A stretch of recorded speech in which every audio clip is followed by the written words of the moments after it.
Tonight, we're not here to fix anything, not to understand everything, not to become someone better before you're allowed to rest. This is a quiet space where we gently let go and return to inner peace through soft Zen stories inspired by the Buddha, shared slowly so your mind can soften and your body can rest. Maybe today asked a little too much from you. Too many thoughts, too many worries, too many small things you tried to hold together. And maybe, just for this moment, you're ready to set them down. Here, you don't need to improve yourself. You don't need to solve tomorrow. You are already enough simply by being here, breathing quietly. Just for a moment. Where are you listening from tonight? Wherever you are, I'm grateful you're here, sharing this quiet space. Let your breath slow as if it remembers the way home. Let your shoulders soften like they no longer need to carry the world. Tonight, we'll listen to a simple story. A story from ordinary life, carrying a small thread of Zen and Buddhist wisdom. Not to give you more to think about, but to help you loosen your grip. Because suffering rarely ends by force. It softens when we stop holding it so tightly. There's nothing to rush, nothing to achieve, only a gentle drifting into rest, into stillness. Whether you stay awake or slowly fall asleep, this moment is already enough. And now, we begin tonight's journey with these Zen stories.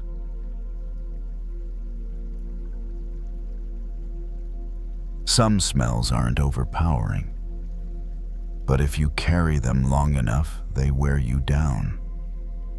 Not because they bother anyone else, but because you're the one closest to them. Resentment is like that. It doesn't always flare up as anger. Sometimes it's just a low, lingering odor that clings to everyday moments. Rachel got home after the sky had fully darkened. She set her bag on a chair, slipped off her shoes by the door, and went straight into the kitchen. A long workday, picking up her child a few unexpected phone calls. She didn't think she was angry at anyone. She just felt tired. A kind of tiredness without a clear source. She opened the fridge, looked inside for a few seconds, then closed it. There was nothing she needed. Not because there wasn't food, but because her mind hadn't decided yet. Rachel turned on the faucet at the sink, letting the water run while she gathered trash from the counter. The sound of the water covered the leftover noise of the day. She pulled the trash bag out of the bin. It was heavier than she expected. As she lifted it, a faint smell drifted up. Not sharp, not obvious, but enough to make her pause. Rachel frowned and bent down to open the bag. Inside were a few old potatoes forgotten in the corner of the cabinet from the week before. No longer usable.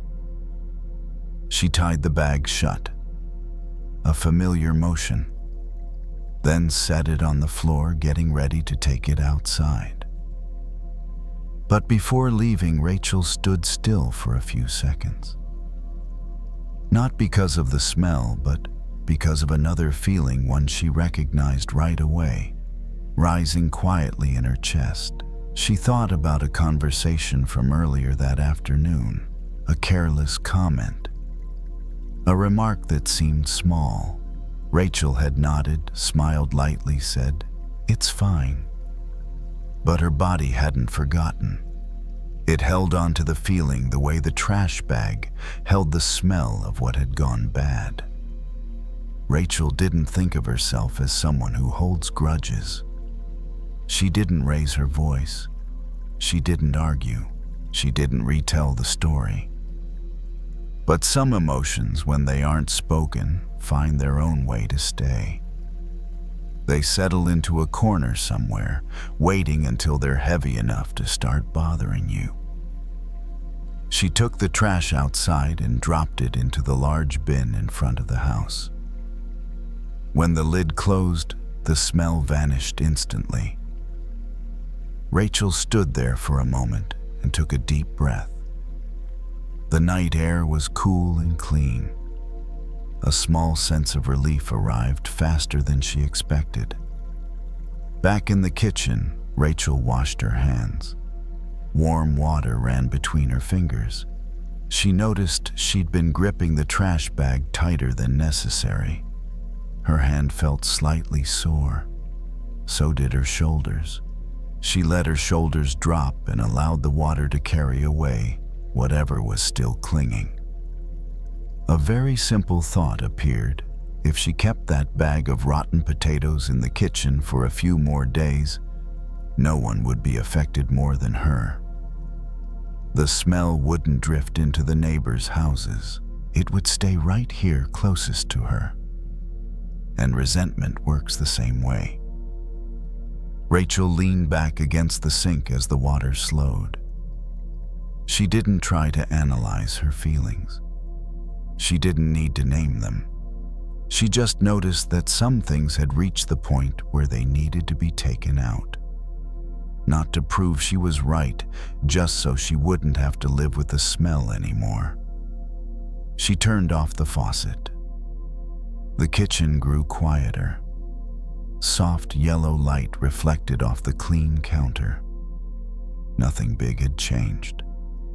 But the air felt different. A little lighter, a little easier to breathe. Rachel knew she wouldn't always remember to check the corners of her inner cabinets. Sometimes she would forget, and the smell would return. But tonight, simply noticing that she had been carrying something spoiled already felt like a beginning. She dried her hands, hung the towel back on its hook, and stood still for a moment in the familiar kitchen. There was nothing she needed to do right away, nothing she needed to react to. Just a body that had finally set down a heavy bag it had been carrying for a little too long. After finishing the kitchen, Rachel didn't turn on the TV. She switched off most of the lights, leaving only the soft glow of a small lamp near the sink. The space felt wider with less light filling it. She noticed she didn't need any more stimulation. The day had already been long enough. Rachel walked into the living room and sat down on the sofa. It sank slightly beneath her, supporting her back in a familiar way. She took off her watch and placed it on the table. A small action, but her body felt as if something tight around her wrist had finally been loosened after a long day. The air in the house felt different. No lingering smell. No need to avoid anything. She breathed in then out more slowly than usual, not because she was trying to relax, but because nothing was pushing her anymore. She thought briefly about the conversation from the afternoon. Not to analyze it, just to see it as a moment that had already passed. At the time, she hadn't said anything, not because she was weak, but because she didn't have the space to speak yet. And that was okay. Not everything needs to be resolved right away to be considered fine. Rachel stood up and went into the bathroom, splashing cool water on her face. It woke her up a little, but in a gentle way. When When she lifted her head, she looked at herself in the mirror. Not closely, not to search for flaws, just seeing someone who was tired and allowed to rest. She dried her face, turned off the bathroom light, and walked slowly toward the bedroom. Each step felt lighter than when she had first come home. Not because every emotion had been worked through, but because she was no longer carrying the rotten potato bag inside her. It had been set outside where it belonged. When she lay down, Rachel didn't think about whether she should forgive or not. Those questions could wait. Tonight, she only needed to stop making herself uncomfortable. The blanket rested over her shoulders, the temperature just right. She pulled it up a little higher, then stopped. Some kinds of relief don't come from understanding something big. They come from very simple actions, like taking something spoiled out of your living space. No announcements, no arguments, just setting it down. Rachel turned onto her side, finding her familiar position. Her breath moved in and out, steady and calm. There was nothing she needed to remember, nothing she needed to hold on to. Any leftover thoughts, if they appeared at all, drifted past as lightly as a smell fading from the air. If she remembered the situation again tomorrow, that would be okay. It might return the way you sometimes forget to check the kitchen cabinet on another day. But tonight, she had already cleaned up, and her body knew it. The room was quiet. No sudden sounds, no conclusions, just a clean, open space enough to rest. And in that space, sleep arrived without hurry, the way it does when the house is finally clean and there's no lingering smell left to pull you back. Some things are handed to us without being asked for. Not gifts, but words, a tone, a comment wrapped in irritation. And we often assume that because it was sent, it automatically belongs to us. But maybe like any other gift, if we don't accept it, it stays with the person who offered it. Jasmine was 34, a real estate agent used to her phone buzzing all day long. Quick texts, rushed calls, promises made while everyone was tense. That evening, she pulled up in front of her house, turned off the engine, but didn't get out right away. The streetlight reflected off the windshield, casting a dim glow just enough to see the dashboard clearly. Her phone vibrated. A voicemail. The caller's name appeared. Jasmine knew that voice. She had heard it many times on good days and on difficult ones. She didn't open it immediately. She just stared at the screen for a few seconds, as if considering a door. Finally, she pressed play. The voice came through not loud, but sharp, not openly insulting. Just sentences laced with disappointment, blame, and a subtle edge of contempt carefully packaged. When the voicemail ended, the screen went quiet again. But inside Jasmine, it didn't. She placed the phone face down on the seat beside her. Her hand trembled slightly. Not enough for anyone else to notice, but enough for her to feel it. A familiar heat rose in her chest, not exploding, just spreading slowly, like holding something that isn't very hot, but burns if you hold it long enough. Jasmine thought about calling back, thought about the sharp responses she could deliver, thought about explaining herself, then thought about staying silent. Each thought opened a different path, but they all started in the same place, she was holding something that had just been handed to her. She breathed in, then out. Not deep, not long, just enough to notice she had been holding her breath. She looked at the phone face down, lying still like an ordinary object. Nothing in it was demanding an immediate response.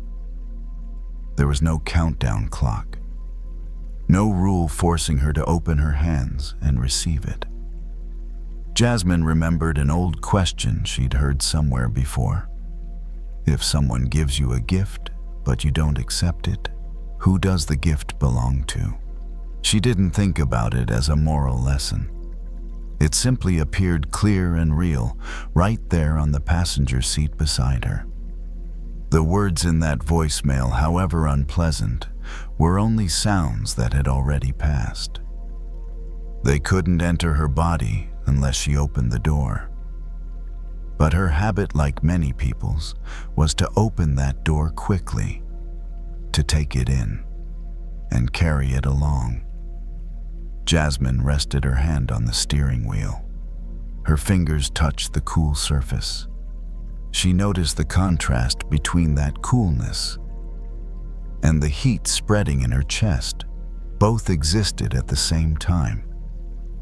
And for the first time that evening, she realized she had a very small choice to set the phone aside or to keep holding it. She chose to set it down, not to throw it away, not to block the number, just to turn it face down so the screen couldn't look at her anymore. A small movement, but it created a necessary distance, like placing an object that doesn't belong to you back on the table. Jasmine opened the car door and stepped outside. The night air was cooler than the air inside the car. She took a longer breath than before.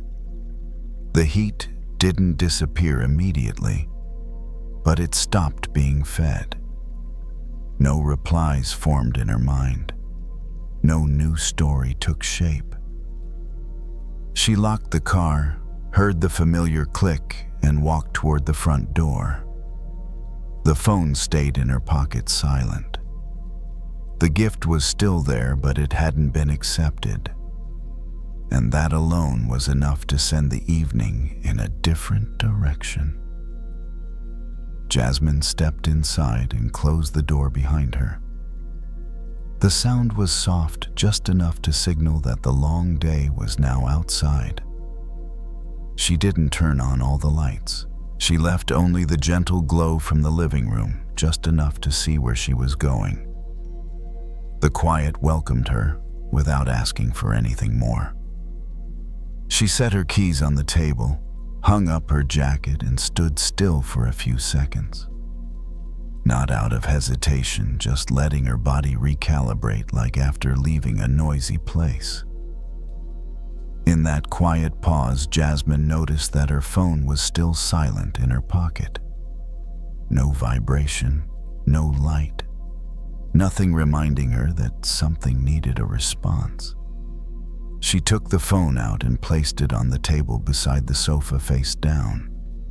Not a dramatic gesture, just setting it there like placing an unopened package off to the side. She sat down, leaning back into the soft cushions. Her shoulders dropped slightly, almost without her noticing. The words from the voicemail were still echoing faintly in her mind, but they no longer felt as sharp as they had earlier, when they weren't being picked up and turned over again and again. They began to fade like a distant sound lowering its own volume. Jasmine wasn't trying to forget. She just wasn't replaying it anymore. She went into the kitchen and poured herself a glass of water. Cool, clear. She drank in small sips, feeling her throat soften. Sometimes taking care of the body in the simplest way is the quickest way for the mind to stop arguing. Back on the sofa, Jasmine sat for a while. She didn't turn on the news, She didn't open social media. Those places often carry even more unrequested gifts. Tonight, she didn't need to accept anything else. She thought about how many words over the years she had taken in that didn't really belong to her. Taken out of politeness, taken out of habit, taken out of fear that silence would make things worse.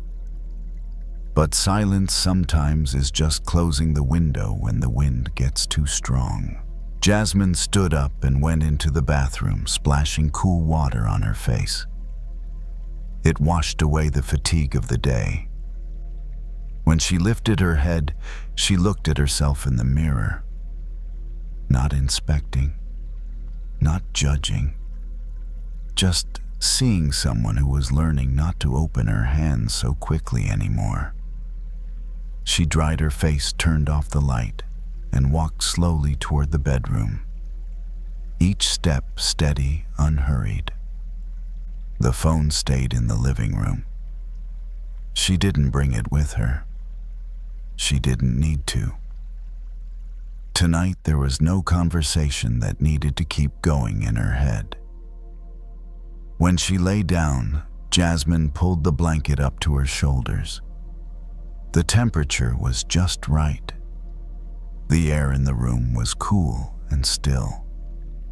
She turned onto her side, finding her familiar position.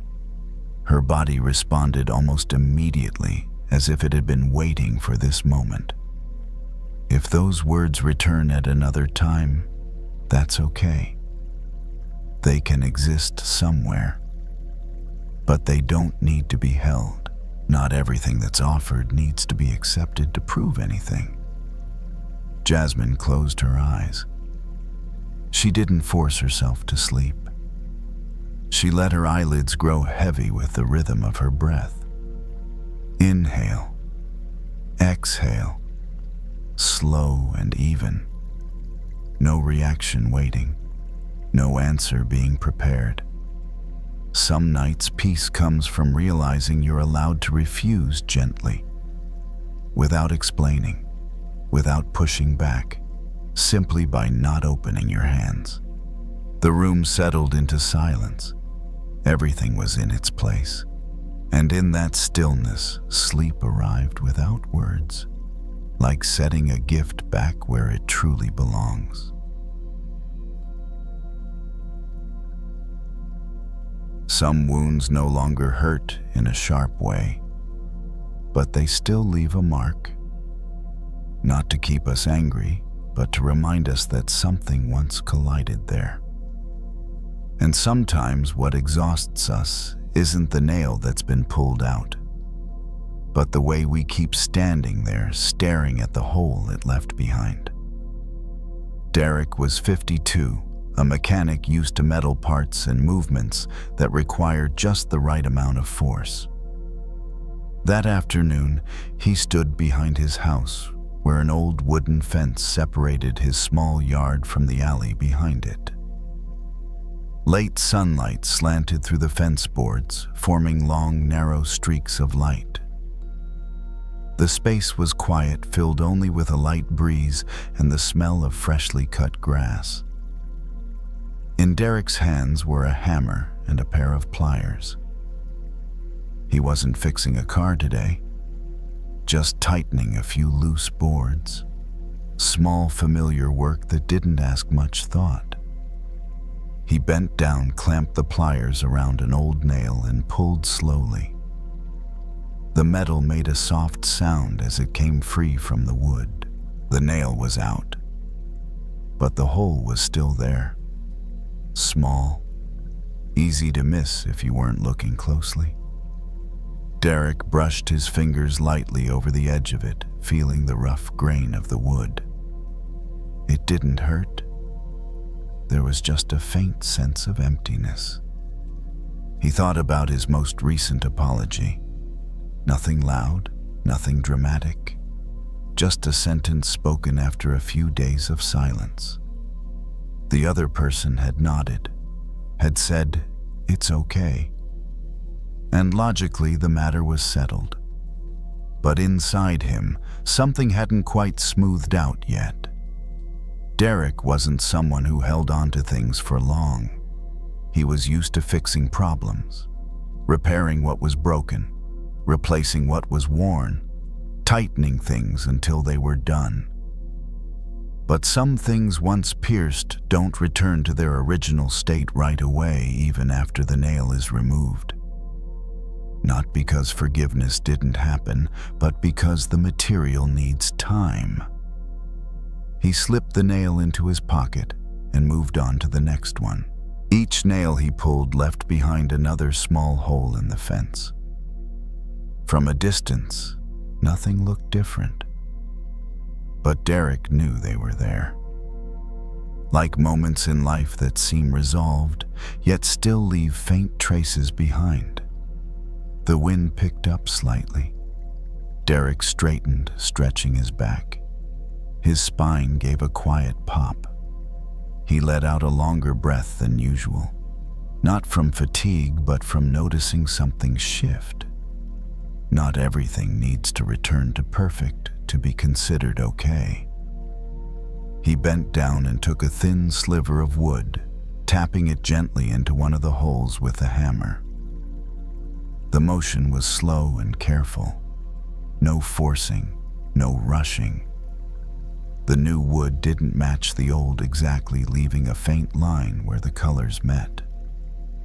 Derek paused and looked at it. He didn't try to hide it. He just made it sturdier. Some apologies don't erase the mark, but they can soften the edges. They make the place less sharp, less likely to hurt when brushed against. And maybe that's enough for now. Derek set the hammer aside and sat down on the back step. The sunlight softened. The yard settled into a warm, golden tone. From this distance, the small holes in the fence weren't so noticeable anymore. They hadn't disappeared, but they no longer filled his entire view. He thought about how he used to wish everything could go back to the way it was, as if nothing had happened. But life doesn't work that way. Life gives us marks, then teaches us how to live with them, without letting them decide the whole story. Derek rested his hands on his knees. His palms were dusted with fine wood shavings. He didn't brush them off right away. He just felt them there. There was a quiet kind of ease in accepting that some gaps don't need to vanish for us to finally rest. The fence stood there, not perfect, but solid. And in the last light of the day, Derek saw that he was much the same. As the sun dropped lower, the light behind the house began to change. The pale gold faded, stretched, then dissolved into shadow. Derek stayed seated on the back step, not because he was tired, but because there was no need to stand up right away. Sometimes the body knows on its own that there's nothing urgent left to do. He looked at the fence again. From this distance, the small holes were barely visible. They were still there, but they didn't ask for attention. Derek realized that for a long time, he had been standing too close to the marks inside himself. So close that he forgot how different things look when you step back just a little. He stood up, brushed the wood dust from his hands, and carried the tools into the shed. The door closed with a solid, familiar sound. A simple end to the workday. Nothing ceremonial. Just putting things back where they belonged. Inside the house, the air was quieter. Derek washed his hands at the utility sink, cool water rinsing away the smell of metal and sawdust. He let the water run a few seconds longer than necessary, not because it had to, but because it felt good. When he turned it off, his hands felt cleaner, lighter, as if a thin layer of tension had been rinsed away too. He went into the living room, and turned on a small lamp. He didn't turn on the TV. He didn't play the radio. Those sounds could wait. Tonight, the quiet felt complete on its own. Derek sat down, leaned back, and let the chair fully support his weight. The memory of the apology no longer felt sharp in his mind. Not because it had been erased, but because he wasn't staring straight at it anymore. Some words have already been spoken. Some marks simply need time to soften. Both can be true without canceling each other out. Derek thought about how he used to rush to fill every gap right away, as if not doing so meant everything might fall apart. But the fence was still standing, even with its imperfections. And so was he. Some places that had once been hurt were now just faint traces, no longer sharp the way they had been at first. He stood up and walked toward the bedroom. His steps were slow and steady. Nothing was pulling him to hurry. When he lay down, he didn't search for the perfect position. He just rested the way his body wanted to. The blanket settled over his shoulders. The temperature was just right. Small details that became clearer once his mind stopped working so hard. Derek's breath moved in, then out naturally. No counting. No adjusting. Each breath felt like a quiet reminder from his body that things were okay enough. He didn't need to be completely healed in order to rest. Some nights what we need isn't to erase every mark from yesterday. We just need to know they no longer hurt when we touch them. They can remain as part of the surface without still being sharp nails. If tomorrow, when the light returns, Derek notices the small holes in the fence again, he doesn't need to fix them right away. They aren't threatening anything. They simply remind him that there was once an impact and that there was also an effort to soften it. The room slowly settled into silence. No conclusion, no promises. Just a man who had stopped standing so close to old nail marks, and a body allowed to rest within its own imperfect wholeness. And in that very gentle acceptance, sleep arrived without needing a name. Like letting the wood be what it is, instead of asking it to become what it once was before the nail. Some things, when we hold on to them for too long, slowly dry us out. Not because they're too heavy, but because we repeat them day after day until they become the only thing we remember. Meanwhile, the good things, if we don't hold them carefully, slip away quickly as light as footprints in the sand. Grace was 62, a librarian for many years before retiring. She was used to quiet to slow movements and to observing more than speaking. That morning she went to the beach earlier than usual. The air was still misty, the shoreline long and nearly empty. The waves rolled in steadily, neither strong nor hurried. Grace slipped off her shoes and carried them in her hand, letting her bare feet sink into the cool sand. Each step left a clear mark behind her. She didn't look back right away. She simply felt her walking rhythm blend with the rhythm of the waves. There was a special kind of softness in the early morning, when nothing had yet taken on the stories of the day. She stopped near the water's edge, bent down, and used her finger to write a word in the sand. Not a name, not a full sentence.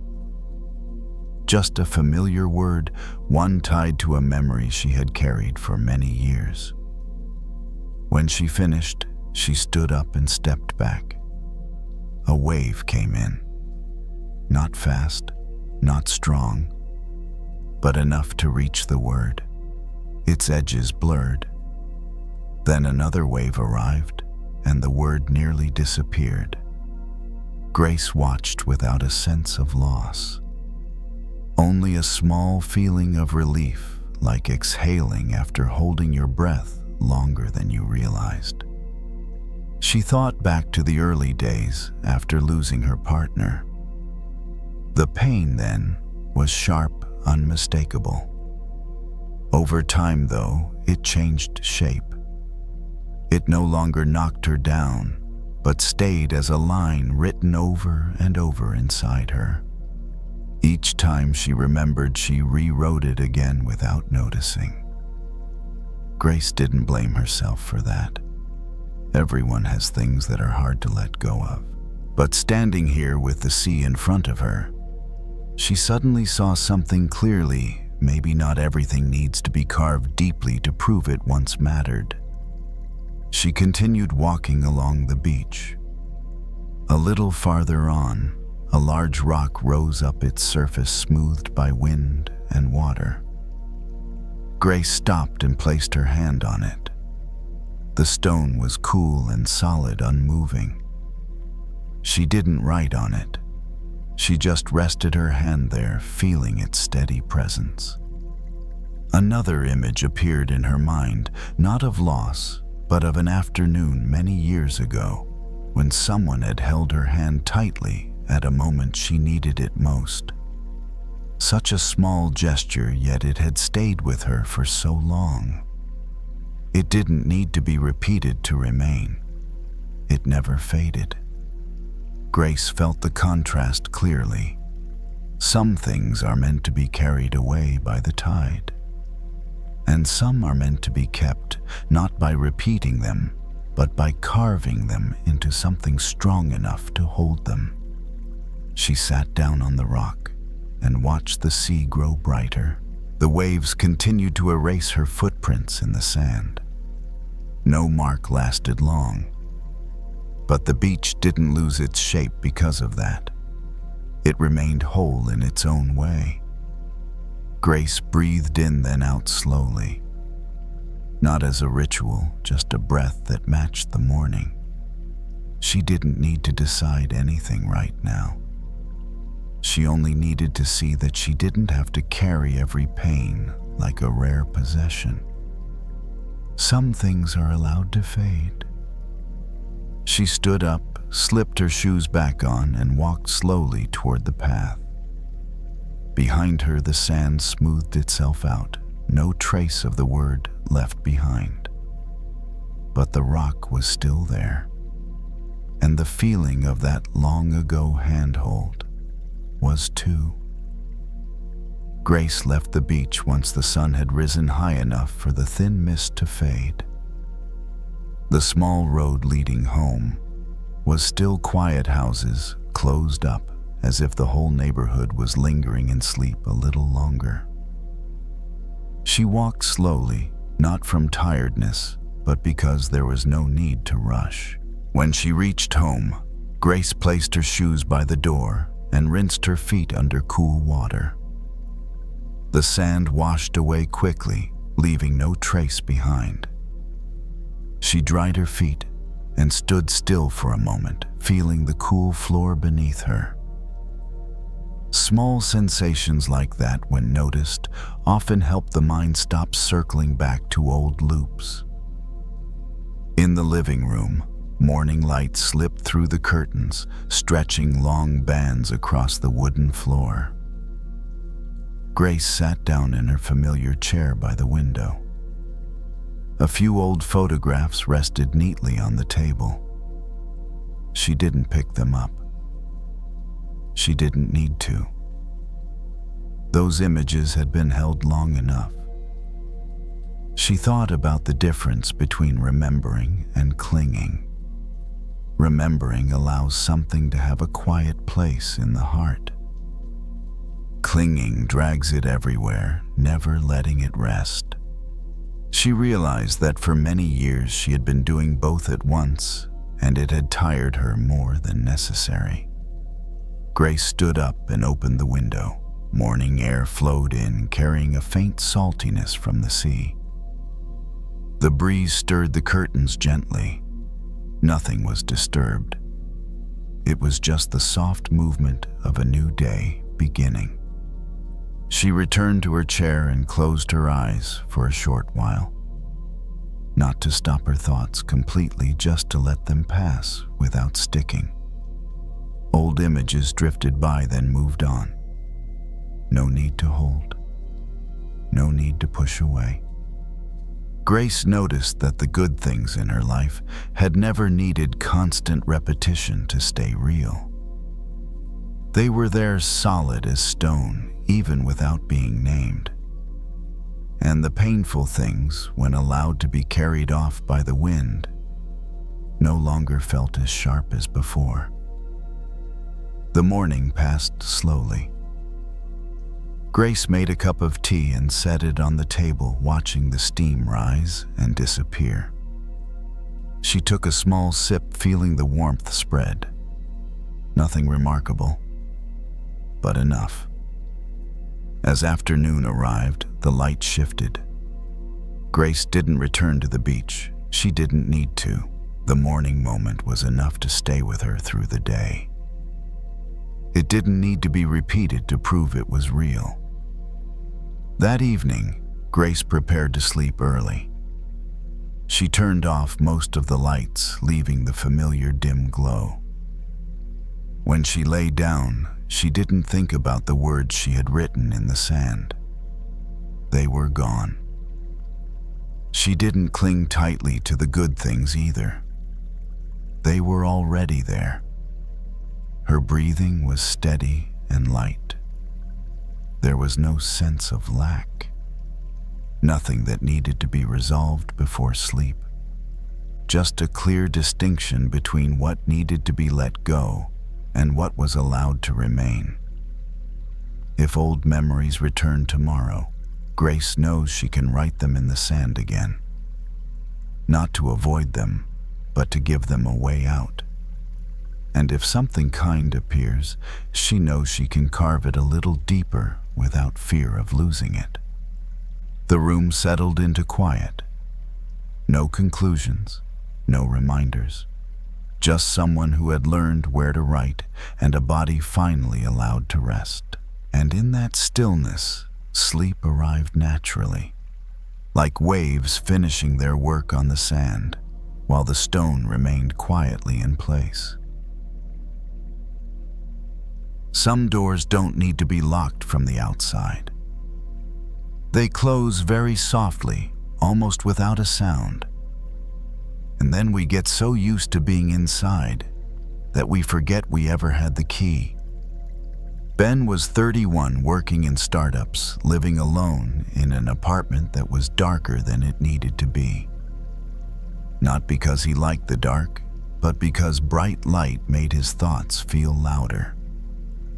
That evening, he sat on the sofa with only a small lamp turned on near the wall. The warm yellow light reached the ceiling enough to give the room shape, but not enough to demand his attention. Ben's phone rested in his hand. The screen lit up, then went dark. Lit up, then dark again. Old notifications, messages he hadn't replied to, emails he had read but never reopened. He didn't act on any of them. He just held the phone like holding a thread that connected him to a place he didn't want to return to. There was someone Ben hadn't forgiven. Not because that person hadn't apologized. The apology had come long ago. Short, clear, no excuses. But inside Ben, the door stayed closed. Not to punish anyone, only because he was afraid that if he opened it, everything would rush in at once. He had thought about it many times. About keeping distance. About protecting himself. And in a way, he had succeeded too well. So well that there was no one else left in that space with him. Ben set the phone down on the table, then picked it up again. He had done this for many evenings in a row, as if holding it meant he was still in control of the story. But every time the screen went dark, the room felt larger and the silence more noticeable. He stood up and walked to the window.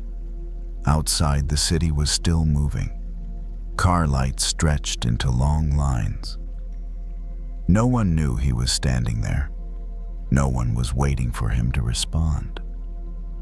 The thought felt both relieving and sad. Ben remembered the first time he decided to close the door.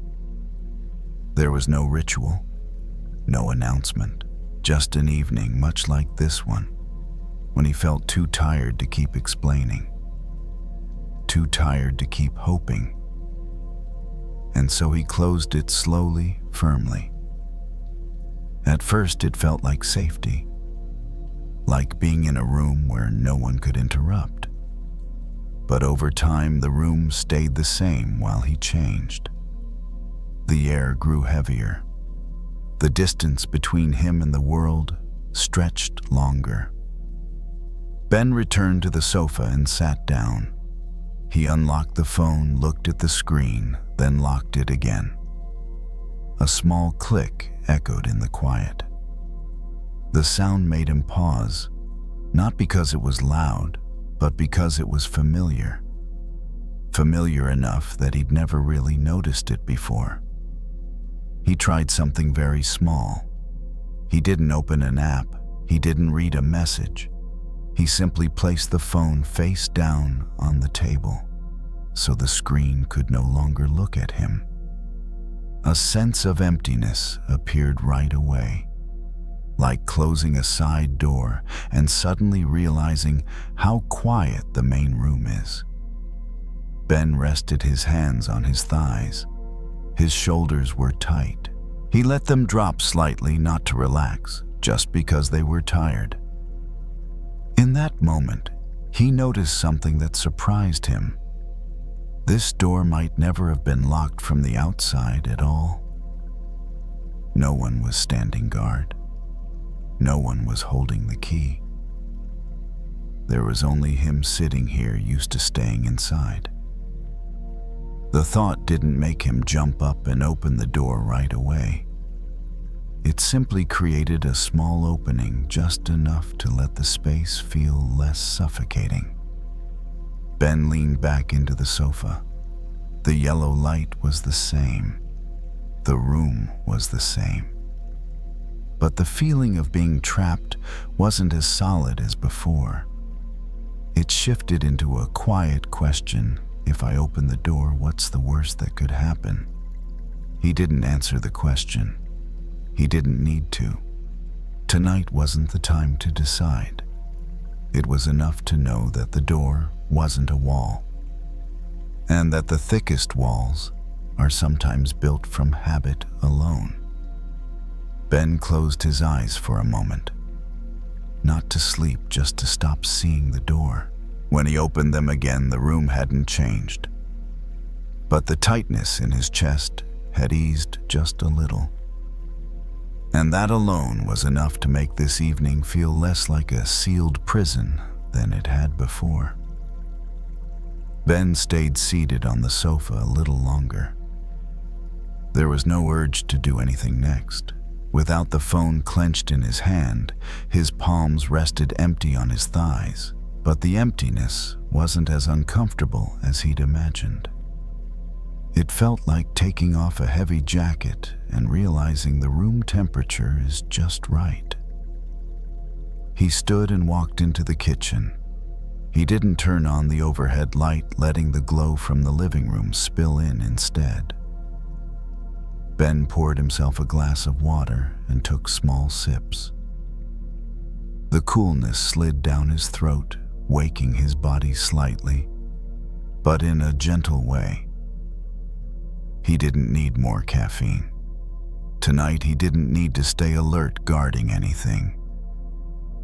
When he returned to the living room, Ben noticed the door to the balcony. It was closed but not locked. He looked at the handle for a moment. He didn't step closer. He didn't try to open it. He just looked. And for the first time in months, the thought "I'm stuck" didn't arrive with that image. He remembered the early days after the inner door had closed. Back then he believed he was protecting a wound. And maybe he was. But over time, the wound had changed. It no longer needed the same level of guarding. He just hadn't updated the way he was living with it. Ben went back to the sofa and sat down again. His back settled into the cushion legs stretched out. This wasn't a defensive posture. It was the posture of someone resting. His breath moved in and out steady. No counting, no adjusting. Nothing here was threatening him. He thought of the other person briefly. No clear image, no specific words, just a faint presence. He realized he didn't need to decide about forgiveness right now. He only needed to stop imprisoning himself inside an undecided moment. Some doors don't need to be thrown wide open for us to feel freer. It's enough to know they can open. Enough to stop leaning our weight against them all day long. Ben stood and pulled the curtain back a little. The city outside was still lit. No one noticed whether he opened the curtain or not. A light breeze slipped through the gap, bringing in cool air, a small exchange between inside and out. He went to bed. He didn't bring the phone with him. He didn't bring the old story either. When he lay down, his body responded quickly. The blanket rested over his shoulders. The temperature was just right. Nothing else needed arranging. Ben closed his eyes. He wasn't trying to sleep. He let his eyelids grow heavy with the rhythm of his breath. The door in his mind wasn't fully open, but it wasn't sealed shut anymore. Light wasn't flooding in, but air was moving. If tomorrow he still isn't ready to step outside, that's okay. No one is counting the days he spends in or out. There's no sentence waiting. Some processes don't need speed. They just need the lock to be gone. The room was quiet. No sound of bolts, no click of locks.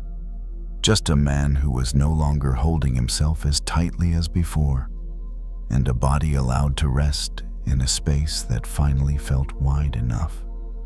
And in that gentle loosening sleep arrived, without needing to pass through any door at all. Some anger doesn't come from a big event. It comes from telling a small story too many times.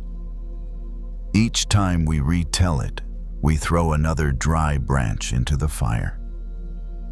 The fire doesn't explode on its own. It simply does what the wood allows it to do. Kevin was 37, an accountant used to tidy numbers and workdays that ended on time. But that evening he got home later than usual. Not because of extra work, just a meeting that ran 10 minutes long, followed by a comment that seemed harmless, said right as everyone stood up to leave. Kevin didn't react then. He smiled lightly, nodded, packed his things. Everything stayed polite. But once he got home, kicked off his shoes by the door, the anger began to take clearer shape. Not loud, just hot. He went straight into the bathroom and turned on the shower. Hot water poured over his shoulders, steam quickly fogging the mirror. The space closed in, leaving only the steady sound of water washing out everything else. Kevin stood there with his eyes closed, letting the water hit his back, the usual end-of-day routine. In his mind, the meeting replayed. Every sentence, every look. Kevin thought about what he should have said, how he should have answered, how he should have clarified things right then. Each should was another dry branch tossed into the fire. The flame didn't flare up immediately, but it grew a little hotter. The water kept running. The steam thickened.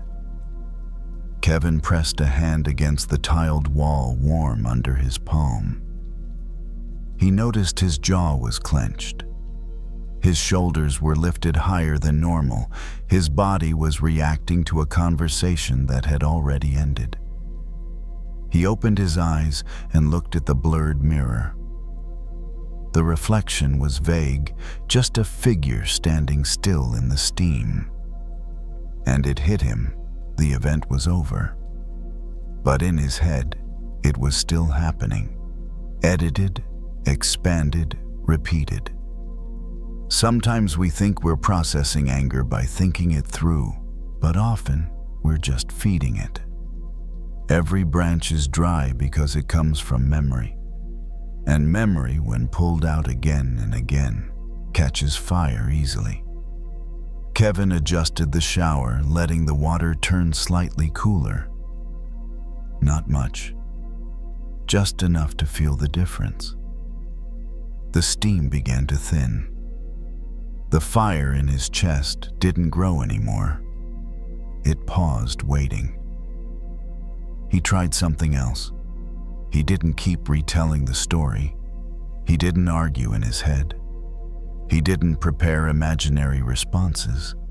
He just stood there with the water, with his breath, with a body that was heating up, then slowly cooling down. This felt different from holding it in. It felt like not throwing anything else into the fire. For a few seconds, a kind of quiet appeared. Not outside, but inside. Not a big empty space, just a small opening where the anger wasn't being fed. Kevin noticed that without new wood, the fire changed. It was still there, but it wasn't sharp anymore. He turned off the shower and stepped out, wrapping a towel around himself.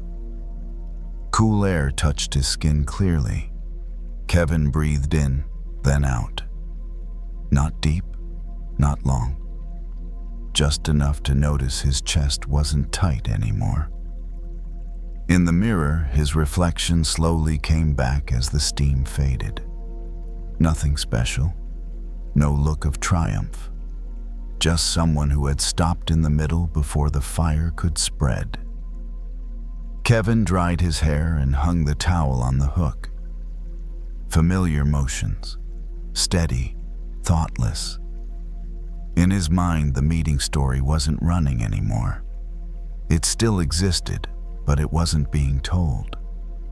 Like embers cooling once no one stirs them.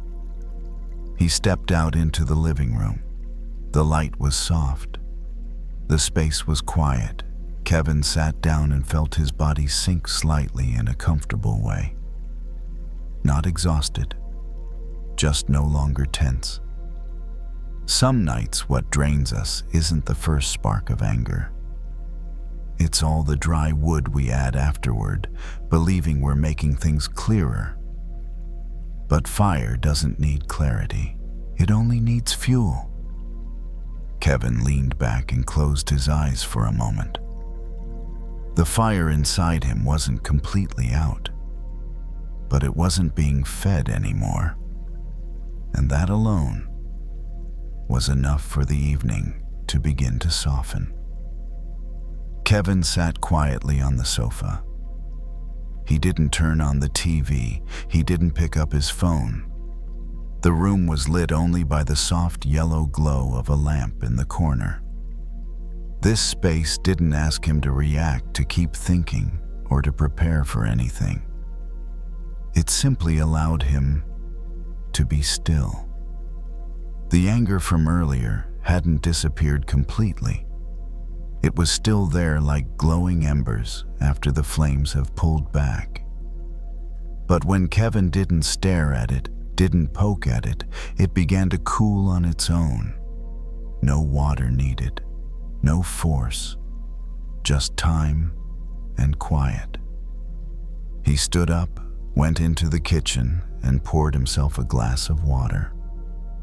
The sound of water filling the glass was barely audible.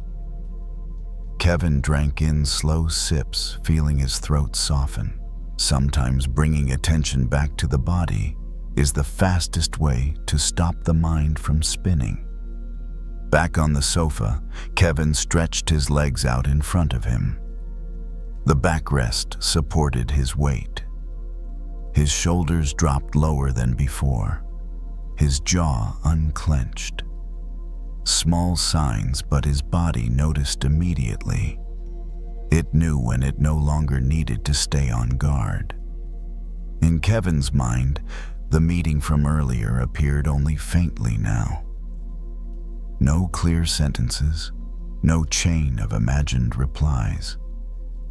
When a story isn't repeated, it shortens on its own.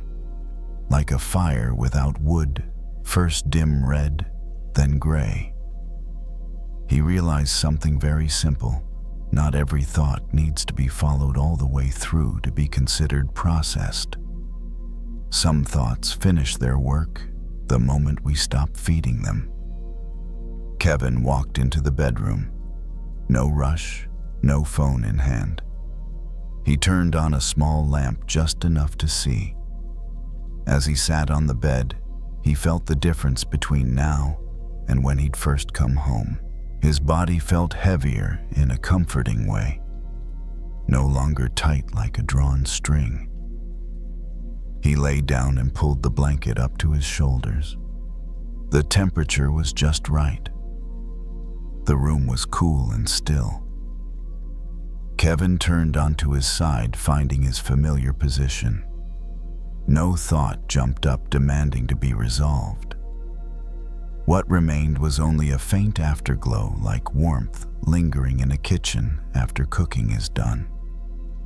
Some anger doesn't need to be overcome. It just needs to stop being retold. When the story ends, the fire no longer knows where to burn. Kevin closed his eyes. He didn't force himself to sleep. He let his eyelids grow heavy. His breath moved in then out, steady and even. Each breath felt like a small pause between the remaining thoughts. And in those pauses, his body did what it knows how to do. If tomorrow, when he remembers that meeting, the anger rises again just a little, Kevin knows he'll recognize the familiar moment. This is where I'm about to throw in more wood. And just like tonight, he can choose not to. Not because he's weak, but because it isn't necessary. The room slowly settled into silence. No conclusions, no promises. Just a fire no longer being fed and a body returning to its safe, natural state. And in that quiet sleep arrived naturally, like the last embers finally cooling, leaving just enough warmth to keep the night from feeling cold.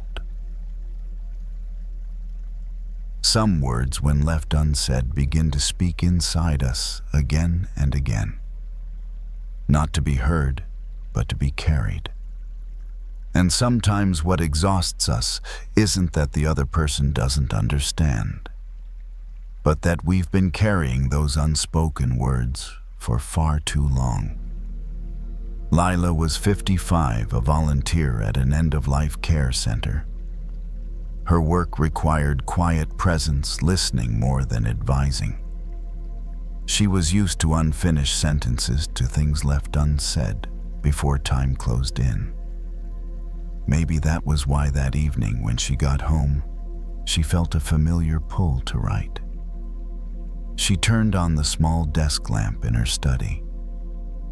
The soft yellow light fell onto a wooden desk worn smooth at one corner. Lila pulled out the chair, sat down, opened a drawer, and took out a blank sheet of paper. No title, No dear someone, just a wide open space. She held the pen and paused for a few seconds. Her hand didn't shake. She just didn't touch the paper yet. Some things, even when they've been ready inside us for a long time, still need a moment of permission to come out. Then she began to write. Not in order, not carefully polished. Some sentences were short, others long. Some words pressed darker into the page, others faded. Lila wrote about times she'd been misunderstood, moments she'd been overlooked, things she'd swallowed because she believed saying them wouldn't change anything. She wrote about anger that arrived late and quietly, but stayed for a long time. There were no sharp accusations, just truth placed on the page as honestly as she could manage right now. As she wrote, she didn't imagine the other person reading it. That wasn't necessary. This letter was never meant to be sent. With each line, a piece of weight moved out of her chest. It didn't disappear. It shifted. From inside her body onto the paper. And that movement alone made her breathing feel a little easier. She stopped when her hand grew tired, set the pen down, looked at the page filled with words. She didn't reread it from top to bottom. She didn't need to. She had already been inside every sentence while writing it. Reading it again wouldn't add anything. She folded the paper in half, then into quarters. Slow, careful movements. Not because she was afraid of tearing it, but because she was closing a flow. When she set the letter aside, she noticed her hand felt lighter, like she'd just put down something she'd been holding all day. Lila stood and went into the kitchen, poured herself a glass of water. Cool, clear. She drank in small sips. Some evenings, the body needs very simple things to remember, that everything is safe. Back in the study, she looked at the letter again. It lay there quietly, not demanding, not urging, not needing a reply. And in that moment, Lila realized something gentle and true. Not every word needs a recipient to have meaning. Some words only need to be spoken so the speaker can finally rest. She picked up the letter and stood in front of the small trash bin beside the desk. She didn't rush. She didn't hesitate. She simply stood there a little longer, making sure she didn't need to hold on to it anymore. The desk lamp lit the neatly folded paper. Outside, the night was still. Nothing pressed her. No deadline waited. The letter had done its work. Lila didn't burn the letter right away. She placed it back on the desk, turned off the light in her study, and walked slowly into the kitchen. Not because she was hesitating, but because her body needed a few more minutes to catch up with what had just happened. Some forms of letting go happen quickly in the mind, but take a little longer to sink into the body. In the kitchen, she turned on the small gas burner and set an old metal bowl on top. She didn't use a strong flame, just enough heat to warm. The pale blue flame stayed steady, no flaring, no rush. Lila watched it for a moment, as if matching her pace to its rhythm. She went back to the study and picked up the letter again. The paper felt softer now from being folded so many times. There was no sense of regret, only a clear stillness, like when a conversation has reached the point where nothing more needs to be said. Lila tore the letter in half, then into 4 pieces, then 8. Each tear made a very small sound, almost blending into the quiet hiss of the burner. She didn't reread a single word. Everything that needed to be said had already been said. Now, it didn't need to keep its shape. She carried the pieces into the kitchen and dropped them one by one into the metal bowl. The paper touched the flame, curled inward, then darkened. There was no large fire, just a soft orange glow spreading slowly enough to change the paper. Lila stood there without interfering. No stirring, no rushing. When the last piece turned to ash, she turned off the stove. The kitchen returned to silence. Inside the bowl was a thin layer of pale gray ash. Words, no sentences, no voice left. Just the trace of something that had finished being said. She let the bowl cool, then carried it outside and poured the ash into a small planter on the balcony. The ash fell into the soil and blended in quickly, leaving no distinct form behind. She didn't think about symbolism. It simply felt right. What had once been heavy could now become something that fed something else. Back inside, Lila turned off all the lights, leaving only a dim glow in the hallway. The familiar space held her gently. She went into the bedroom, changed, and lay down. There was no feeling of mission accomplished, no sense of victory, just the feeling of not having to carry anything anymore. Her breathing slowed and evened out. Her chest no longer felt tight like it had earlier in the evening. There were no sentences in her mind waiting to be written, no responses being prepared. A kind of emptiness appeared, but it wasn't cold. It felt like a room that had just been cleaned, carrying the faintest trace of freshness. Lila thought of the people she met through her work. People who had carried so many unsaid words until there was no longer time to speak them. And she realized that tonight she had given herself a very quiet gift, saying what could be said while there was still time so she wouldn't have to carry it any further. If old memories return tomorrow, that's okay. They can knock. But the door is no longer locked from the inside. Not because everything has been fully forgiven, but because she's no longer keeping herself trapped in the same room with them. Lila turned onto her side and pulled the blanket up to her shoulders. The room was just dark enough. No sudden sounds, no thoughts needing attention. What remained was only the lightest sensation of a body that had finally set down an invisible weight. The unsent letter had completed its purpose. It didn't need a recipient. It didn't need a reply. It only needed to be written and then allowed to dissolve. And in that dissolving, the night opened wide. Sleep arrived not as an ending, but as a deep pause when there were no more words left to hold.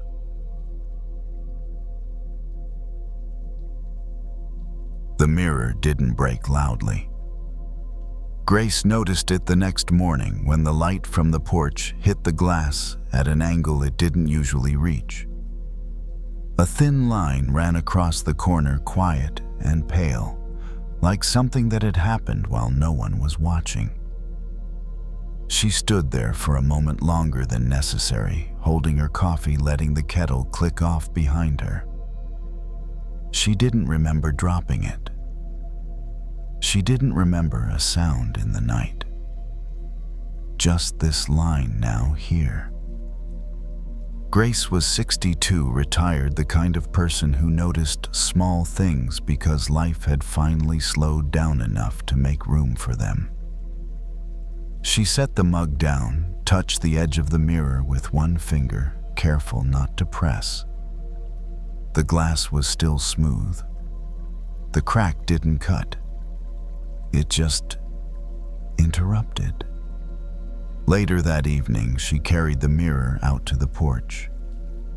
The swing creaked gently as she sat down, the same sound it had made for years, steady and familiar. Crickets were already starting up in the yard. She rested the mirror against her knees, tilted slightly, catching the dim gold of the porch light.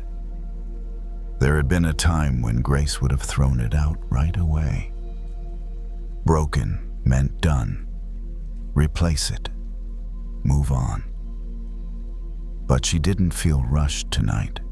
She took a cloth from her pocket and wiped the surface slowly, not trying to fix anything, just clearing the dust.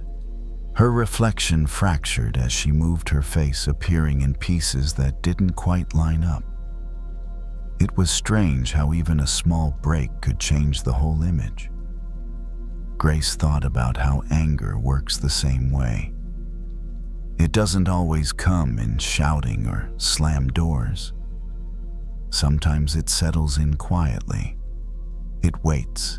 It turns into distance, into silence, into the way you stop expecting anything good from someone without ever saying so out loud. She had been carrying that kind of anger for a long time. Not the explosive kind, the tidy kind. The kind you keep folded neatly, like a letter you never sent. Years ago, someone close to her had said something that couldn't be taken back. It wasn't dramatic. No betrayal, no shouting. Just a sentence that landed wrong and stayed there. A comment that made her feel small in a moment when she had trusted enough to be open. Grace never confronted it. She told herself it wasn't worth it, that she was being mature, reasonable. But the anger didn't disappear. It just hardened into something quieter. She adjusted the mirror on her lap. The crack caught the light again, more visible now. She wondered how many times she had replayed that moment in her head over the years, polishing it, turning it, letting it reflect different versions of the same hurt.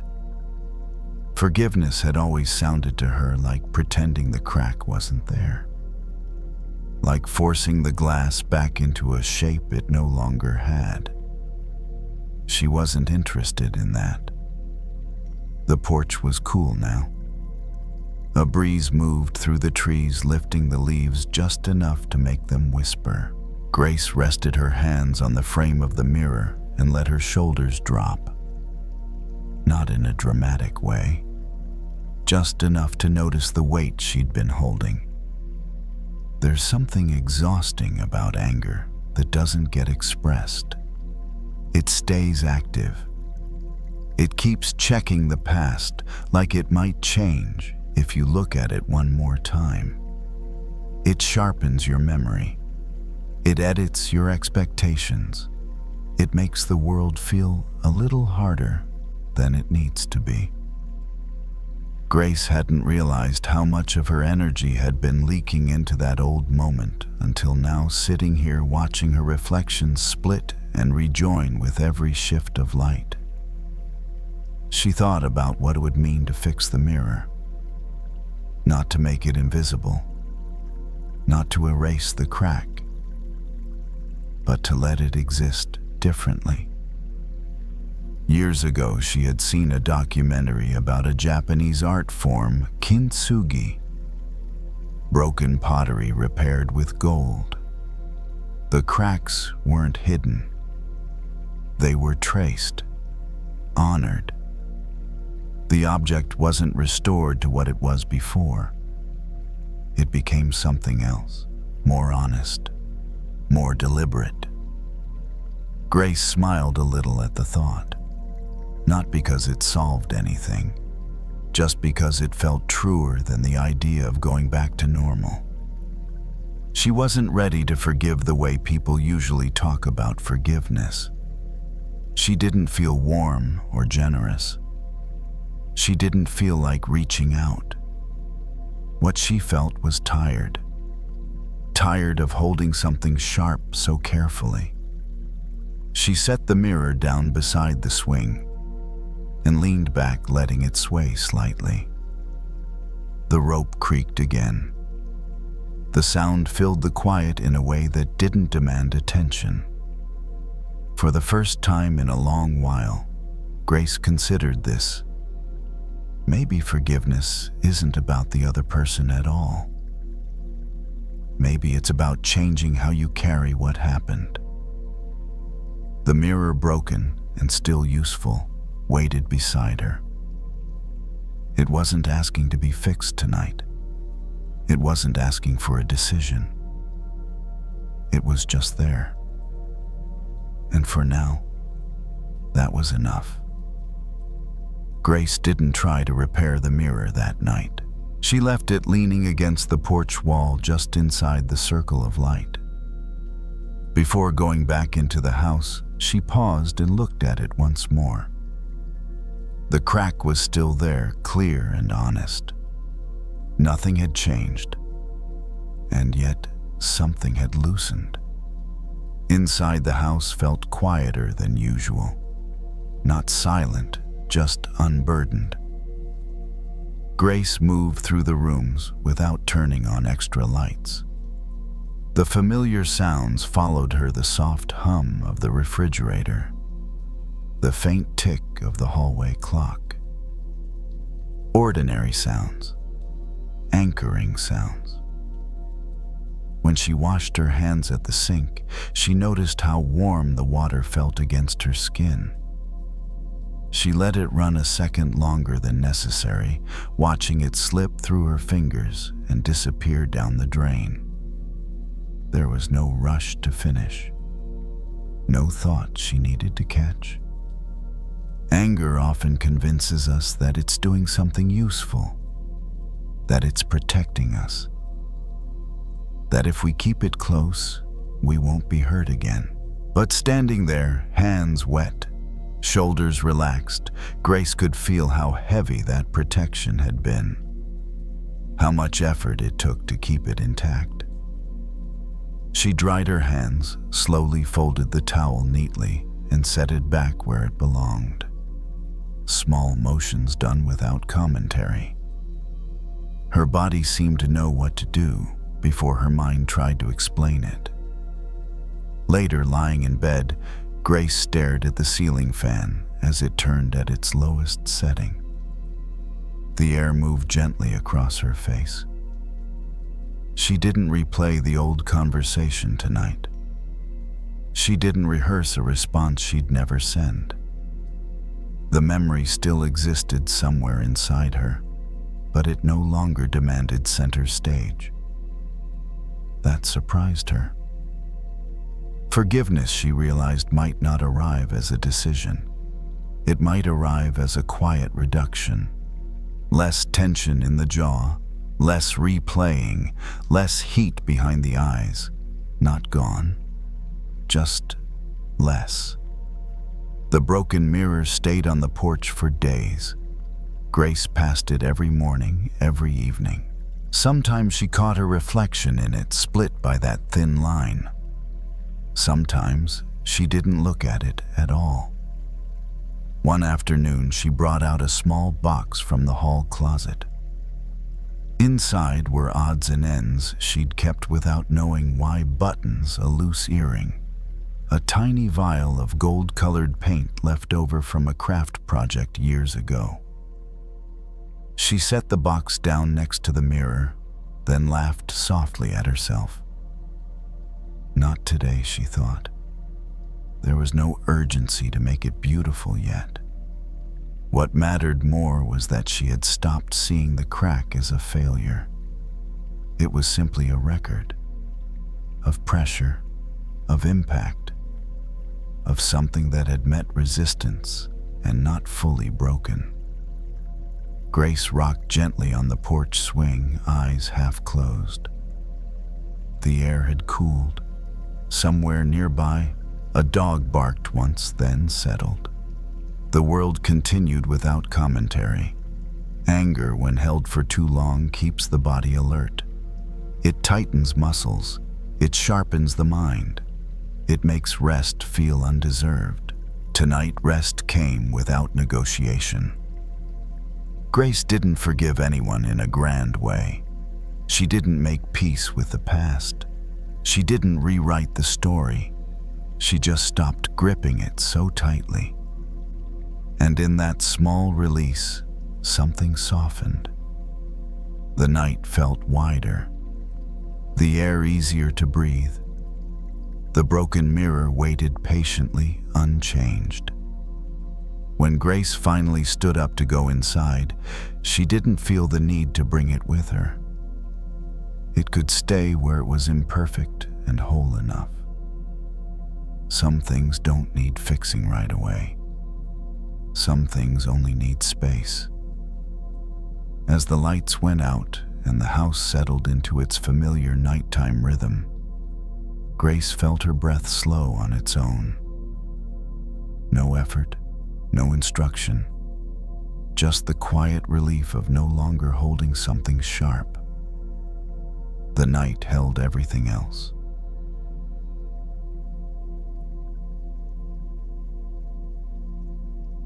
Nina didn't plan to garden that afternoon. She'd only stepped into her tiny backyard to take out the trash, still wearing her daycare t-shirt with a cartoon sun on the front. The day had been one long stretch of small hands and loud feelings, kids melting down over the wrong cup, the wrong snack, the wrong crayon. By the time she got home, her patience felt used up in the same quiet way a phone battery dies. Not dramatic, just suddenly red.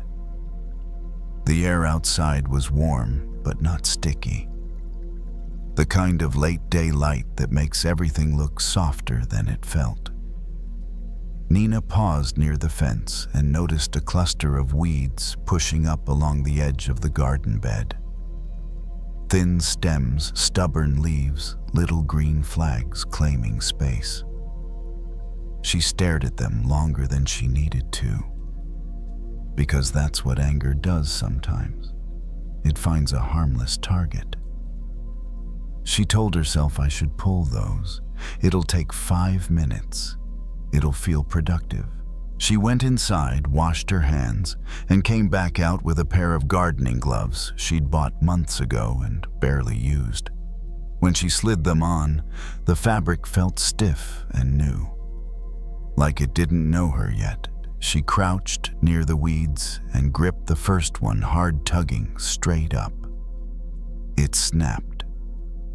The top came off in her hand, while the rest stayed buried in the dirt. Nina's jaw tightened. She grabbed another and pulled even harder. Snap again. 2 clean breaks like the weeds were making a point.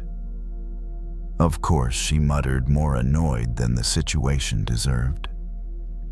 Nina was 35, and most people would describe her as calm, soft-spoken, good with kids, the kind of person who could talk a 3-year-old down from a full-body tantrum with a quiet voice and a silly song. But there was a version of her no one saw at work, a version that showed up later in the car, in the shower, or here alone in her backyard with dirt under her nails. That version was tired, and when she was tired, anger didn't look like shouting. It looked like tension. It looked like replaying the same moment over and over. It looked like holding a grudge against someone who probably wasn't even thinking about her anymore. Earlier that day, a coworker had said something small and sharp in the staff room. Not a scream, not a fight. Just a comment thrown casually the way people do when they're stressed and don't notice where their words land. Nina had laughed it off at the time, smiled, changed the subject. but the sentence followed her home like a burr stuck to her sleeve. Now crouched in the dirt, she realized she was pulling weeds the same way she'd handled that moment, trying to remove the visible part without touching what was underneath. Keep it neat. Keep it quiet. Don't make a scene. She stared at the broken stems in her gloved hand. The roots were still down there, untouched, holding firm. Nina shifted her weight and tried again, this time with a different grip. She pinched closer to the base, right where the plant met the soil. She loosened the dirt around it with her fingers, slow and careful. The earth was slightly damp, cool under the surface. She felt the plant give a little, then stop, then give again. When it finally came out, it brought a thin root with it, longer than she expected, pale and wiry, like a little cord. Nina held it up and stared, a little surprised. It wasn't the weed that was strong. It was the root. She sat back on her heels and looked at the rest of the patch. If she kept snapping the tops off, she could clear the surface quickly, sure. But the weeds would come back. Maybe not tomorrow, maybe not next week, but they'd return quietly, stubbornly, because the real part of them was still there. She knew that feeling. Anger, when she tried to be mature, didn't go away. It just went underground. It waited. It resurfaced later as sarcasm, as coldness, as a tight chest at night when she was trying to sleep. She pulled another weed, slow this time, loosening the soil first. It came out clean, root and all. The motion felt different in her body. Less force, more patience, more honesty. She thought about the co-worker's comment again, and for the first time she asked herself a question she usually avoided. What did that actually touch? Not the words themselves. The place they landed. Because the truth was, Nina's anger wasn't only about that one comment. The comment was just the top. Underneath it was a root, the feeling of not being respected, of being the one who always stayed late, the one who always cleaned up, the one who always said yes because she didn't want to be difficult, and then quietly resented everyone for expecting it. That was the root. Nina didn't judge herself for it. She didn't lecture herself about boundaries or communication. She just noticed it, the way she was noticing the roots in her hand, thin but persistent, stretching farther than the surface suggested. A breeze moved through the yard. Somewhere nearby, a neighbor's sprinkler clicked on. The sound was steady, rhythmic, almost like a metronome. Nina kept pulling weeds, one at a time, slower than she'd planned. And as she worked, she could feel the anger shifting, not disappearing, not turning into forgiveness on the spot, just changing texture. When she snapped the tops off, her anger felt sharp and urgent, like it needed to be acted on, like it needed to win, like it needed to do something. When she eased the roots out, her anger felt more like information, like a signal, like a part of her that was saying quietly, "You've been holding too much." Nina paused and rested her gloved hands on her thighs. She looked at the small pile of weeds beside her roots, exposed, no longer hidden. It wasn't pretty, but it was real. She realized something else too. Trimming the top had always been easier, faster, cleaner. It made her look calm. It kept her image intact. but pulling the root, naming what hurt. Admitting what she needed, that was the part she avoided. Not because she didn't know how, because it made things feel messy for a minute. And Nina had spent most of her life trying not to be messy. She stood up slowly, her knees stiff. She brushed dirt from her gloves and looked at the garden bed. It wasn't perfect. There were still weeds. There always would be. Life kept growing things, some of them helpful, some of them not. But she could already tell the ones she'd pulled from the root weren't coming back the same way.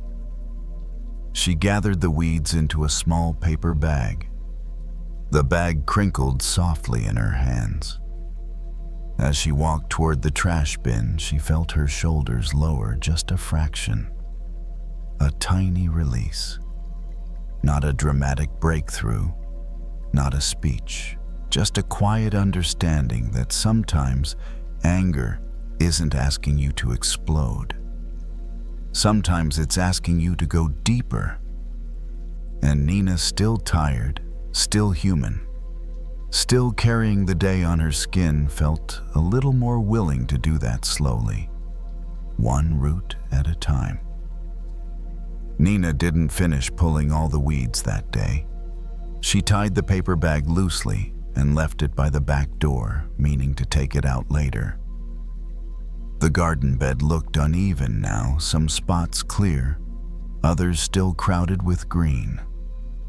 It wasn't the neat before and after she usually preferred, and somehow that felt right.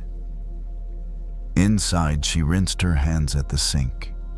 Bits of dirt swirled away and disappeared, leaving her fingers clean, but a little tired. She noticed how the tension in her shoulders had eased without her telling it to. No deep breathing, no fixing, just less holding. That evening, as she folded laundry on the couch, the moment from work came back again. The comment, the tone, the way she'd smiled and swallowed her response. But this time, the memory didn't flare. It arrived quietly, like a weed she already recognized. She didn't push it away. She asked the same question again, gently. What's the root here? The answer didn't come as words right away. It came as a feeling in her chest. Tight, familiar. The feeling of being overlooked. Of being the one who adapts so others don't have to. Of being kind and hoping, maybe unfairly, that kindness would be noticed without being named. Nina let herself feel that for a moment. Not the anger on top, but the tiredness underneath. It was heavier, but also truer. And strangely, it didn't demand action. It just wanted to be seen. The washing machine clicked off. The sudden quiet filled the room. Nina stacked the towels, slowly aligning the edges without thinking too hard about it. Ordinary movements had a way of making space for things to settle. Anger, she realized, often comes from something reasonable, a need that's gone unspoken, a boundary that's been crossed too many times. When she cut it down at the surface, telling herself to be nice or let it go, that need stayed buried, still growing. That night, lying in bed, Nina didn't rehearse an argument. She didn't plan a confrontation. She didn't decide what she would say the next day. She simply noticed that she felt less tight than usual. Her breathing found its own rhythm. In and out. Slower than earlier, without effort. The house made its nighttime sounds, pipes settling, a distant car passing, the soft tick of the clock in the hall. She thought about the garden again. How pulling the root took more patience, more time, and dirtier hands. How it also meant the weed didn't have to be fought again tomorrow. Not everything in her life needed to be resolved right away. Some things just needed to be acknowledged at the right depth. The next morning, Nina stood at the staff room counter pouring herself coffee. The coworker was there too, scrolling on her phone. Nothing dramatic happened. No apology, no repeat of yesterday. But Nina noticed something different in herself. When the coworker spoke, Nina didn't brace. She didn't shrink. She didn't smile automatically. She just listened, shoulders relaxed, attention steady. The anger that had been buzzing under her skin the day before wasn't gone. But it wasn't driving anymore. It had become information. Later during nap time at the daycare, the room was dim and quiet. Small bodies rose and fell on their mats. Nina sat in her chair, hands resting loosely in her lap. She felt tired but not depleted. There's a difference. Exhaustion that comes from giving too much feels sharp, resentful. The tiredness she felt now was softer, honest. The kind that comes from doing the work that actually matters. That afternoon when she got home, Nina stepped into the backyard again. The weeds she'd left were still there, of course. Life didn't rearrange itself overnight. She pulled one more slowly, feeling the soil loosen, the roots slide free.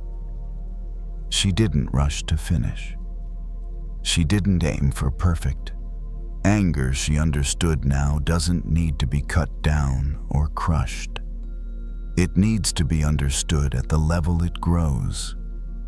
Above that, everything is just maintenance. As dusk settled in, Nina left the garden as it was and went inside. The paper bag still waited by the door. The work could continue another day. For now, it was enough to know where the roots were. In bed, as the room darkened and the day finally released its grip, Nina felt her thoughts slow. Nothing needed to be solved tonight. Nothing needed to be pushed away. Some things, once seen clearly, stopped demanding so much energy. And with that, the mind, like the garden, was allowed to rest.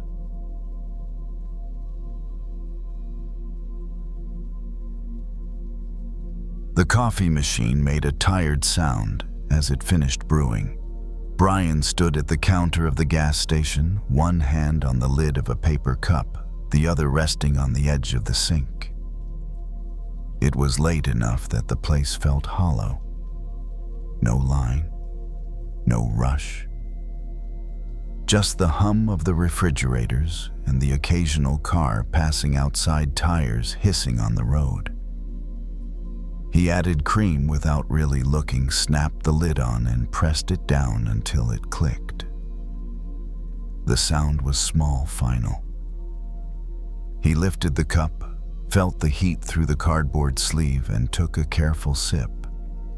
Too hot. Brian winced, slightly more annoyed than hurt. He blew across the opening, watching steam curl up and disappear. It reminded him of how anger behaves, how it rises fast, looks dramatic for a second, and then vanishes into the air, leaving something else behind. He was 29 in EMT, and he knew more about bodies than he ever planned to. He knew how quickly things could go wrong, how pain traveled, how stress hid itself until it didn't anymore. What he didn't know, what no training had prepared him for, was how to deal with anger that had nowhere to go. The shift had been long. Not unusually long, just heavy. Calls that blurred together. a patient who yelled, a family member who blamed him for something he couldn't control, a supervisor who brushed it off with a quick, "You did what you could," and moved on. Brian nodded at the time. Of course he did. He always did. But the anger didn't clock out with him. Now it sat in his chest tight and sour, like something swallowed too fast. He leaned against the counter and stared at the dark window. His reflection hovered there, distorted by the glass and the glare of fluorescent lights. He looked older than he felt, or maybe more tired than he wanted to admit. There was a phrase he'd heard once years ago from a medic who'd been on the job too long to sugarcoat things. Holding on to anger is like drinking poison and waiting for the other person to get sick. At the time, Brian had nodded politely and forgotten it. Tonight, with the cup warm in his hand, the phrase came back with uncomfortable clarity. He took another sip, slower this time. The coffee had cooled just enough to be drinkable, bitter. He considered adding sugar, then decided against it. The bitterness felt honest. Anger often disguises itself as strength, as clarity, as righteousness. It tells you you're right to feel this way. That the heat in your chest is proof of something important. But Brian could feel what it was actually doing. It was draining him. Not all at once.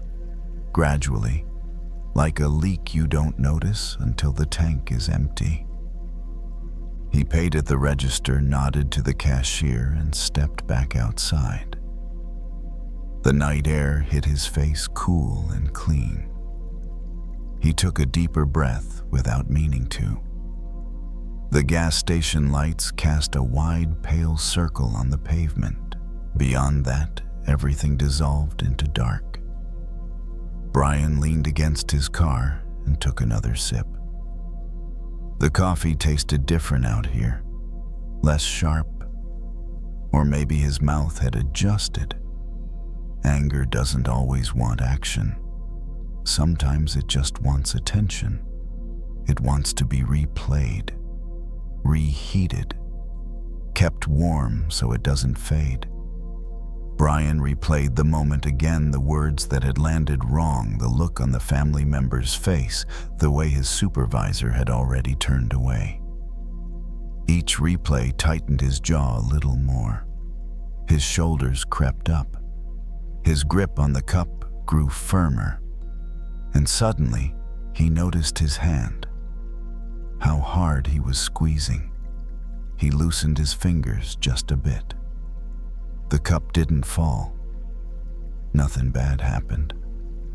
The coffee stayed right where it was. He let out a breath. Brian wasn't ready to forgive anyone. That word felt too big, too clean, too far away from how he actually felt. Forgiveness sounded like letting someone off the hook, and he wasn't interested in that. What he was interested in, what his body seemed to be asking for, was relief. The kind that comes from not swallowing something harmful just to keep a story alive. He finished the coffee slowly, noticing the warmth move through him.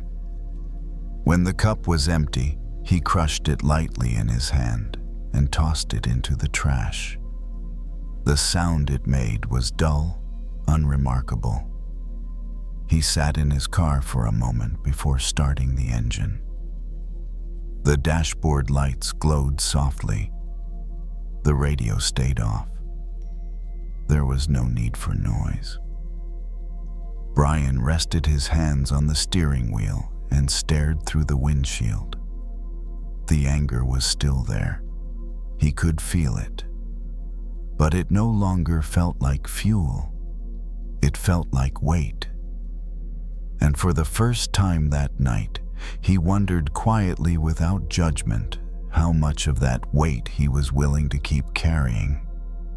Not for justice, not for principle, just out of habit. The engine started. The car idled. The night waited. Brian didn't drive right away.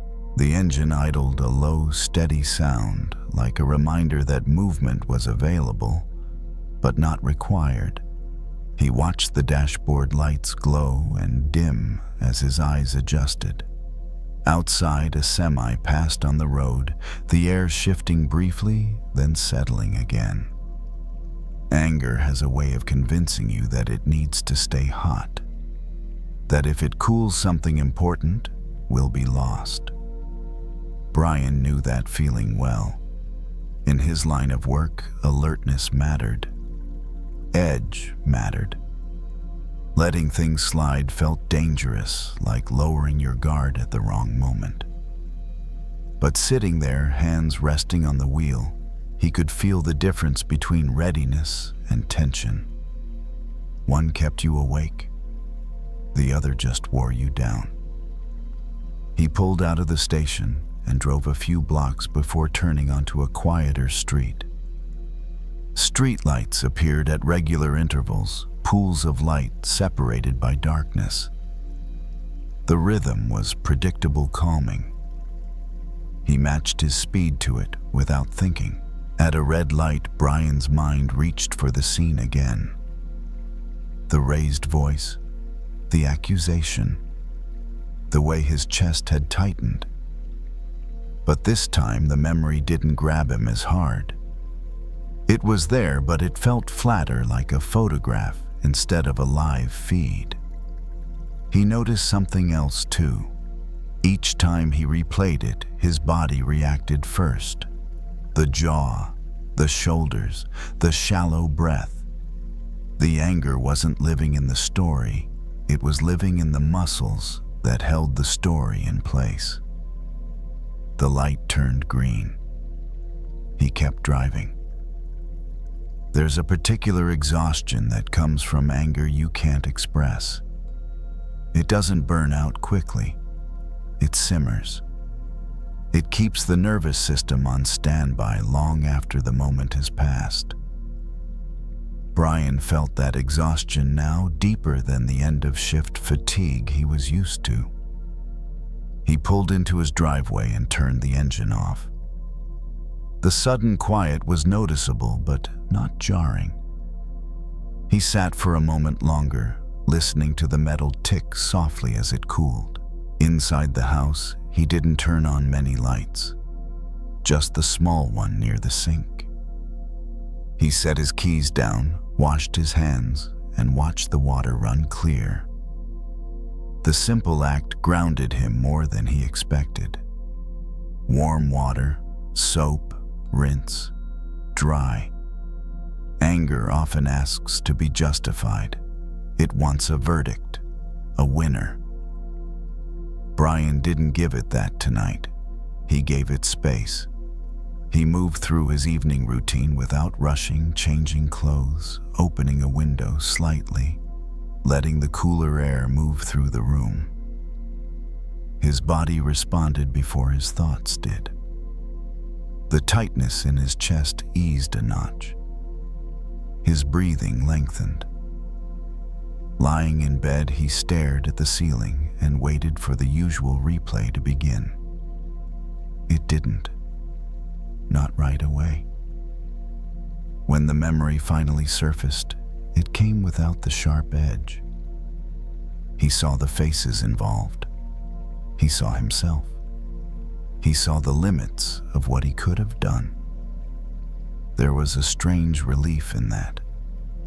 Not because it excused anyone, not because it made the situation fair, but because it stopped demanding that he suffer on someone else's behalf. The phrase returned again, drinking poison and waiting for the other person to get sick. This time it didn't feel like a warning. It felt like a description of a habit he no longer needed. Forgiveness, Brian realized, didn't have to mean approval. It didn't have to mean forgetting. It didn't even have to involve the other person. It could simply mean refusing to keep taking the poison. As the room darkened and the sounds of the neighborhood softened, Brian felt his body settle into the mattress. The anger hadn't vanished. It might return tomorrow or the next day or the next difficult call. But tonight, it wasn't in charge. His breath slowed. His thoughts lost their urgency. The mind, no longer fed by heat, began to cool on its own. Somewhere between one breath and the next, the day loosened its grip, and the body, no longer carrying something toxic, was finally allowed to rest. Sometimes anxiety doesn't arrive like a storm. It comes much more quietly, like a string that's been pulled tight all day long. By evening, it doesn't snap. It doesn't make a sound. It just vibrates faintly inside, just enough to keep you from fully resting. You're not panicking. You still do everything you're supposed to do. But when the day is over, when the house is quiet, when no one needs anything from you anymore, that string still hasn't loosened. Susan knows that feeling well. She's 49, a mid-level manager at a large company, the kind of person whose calendar is full a week in advance. That evening, she's sitting alone at the kitchen table. The overhead light is off. Only a small lamp casts a soft glow onto the wooden surface. In front of her is a printed performance review folded neatly in half, placed carefully, like something that needs to be dealt with. Beside it sits a cup of tea that went cold a while ago. In the quiet kitchen, the wall clock sounds louder than usual. Tick, tock. Each beat a reminder that time keeps moving, whether she moves with it or not. Susan reaches out and touches the paper, smoothing the crease with her fingers, then stops. She's already read it 3 times today. Nothing unexpected. A few compliments. A few bullet points for improvement.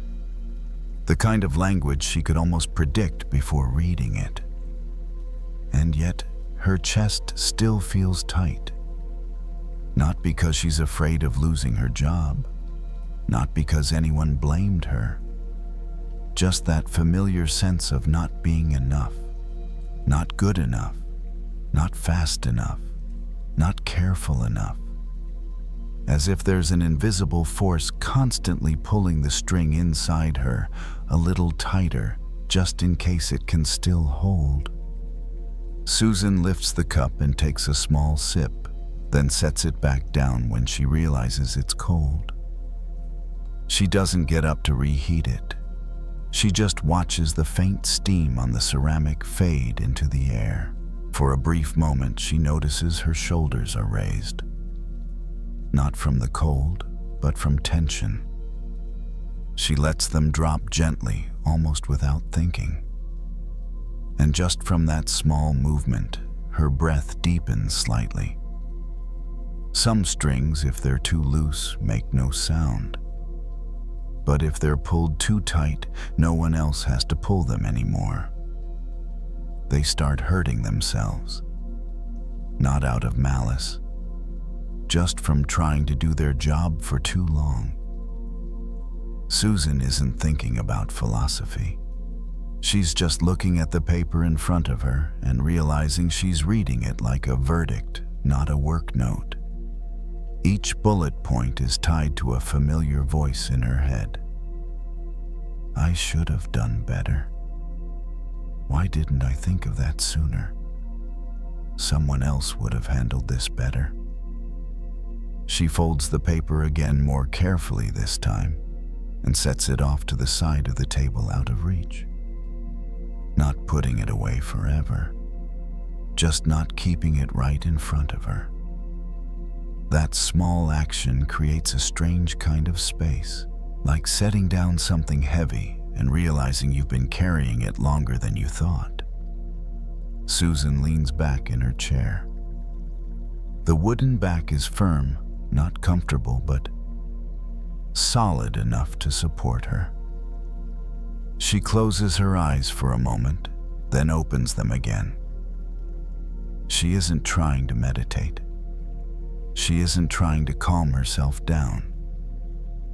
She's just sitting there in her familiar kitchen under the warm light, with the clock still ticking at its steady, unhurried pace. There's something people rarely say about those who worry a lot. They don't worry because they enjoy it. They worry because they've grown used to holding everything together. And when they loosen their grip even a little, it feels like they're doing something wrong. As if the moment they stop holding on, everything will fall apart. Susan opens a drawer and takes out a pen, turning it slowly between her fingers. The soft sound of plastic brushing against itself barely registers. She thinks about tomorrow, the meeting, the tasks, the things that could happen. And then unexpectedly, she realizes she doesn't need to solve all of it right now. Not because it doesn't matter, but because this moment isn't meant for pulling the string any tighter. She sets the pen down. Both hands rest on the table, feeling the cool surface beneath her palms. One breath comes in. One breath goes out. Not much deeper than usual. Just slower, as if her body is quietly finding its way back to balance. Not too tight, not giving up. If you're listening to this and recognize yourself in the habit of holding everything too tightly, that's okay. You don't need to completely let go. You only need to stop pulling a little more, just enough to let the string loosen so it doesn't hurt you anymore. Susan stands, turns off the kitchen light, and leaves the room in dimness.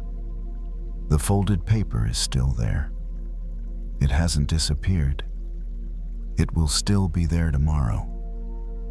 But tonight she doesn't need to tense herself around it, and maybe just that alone is enough for one night.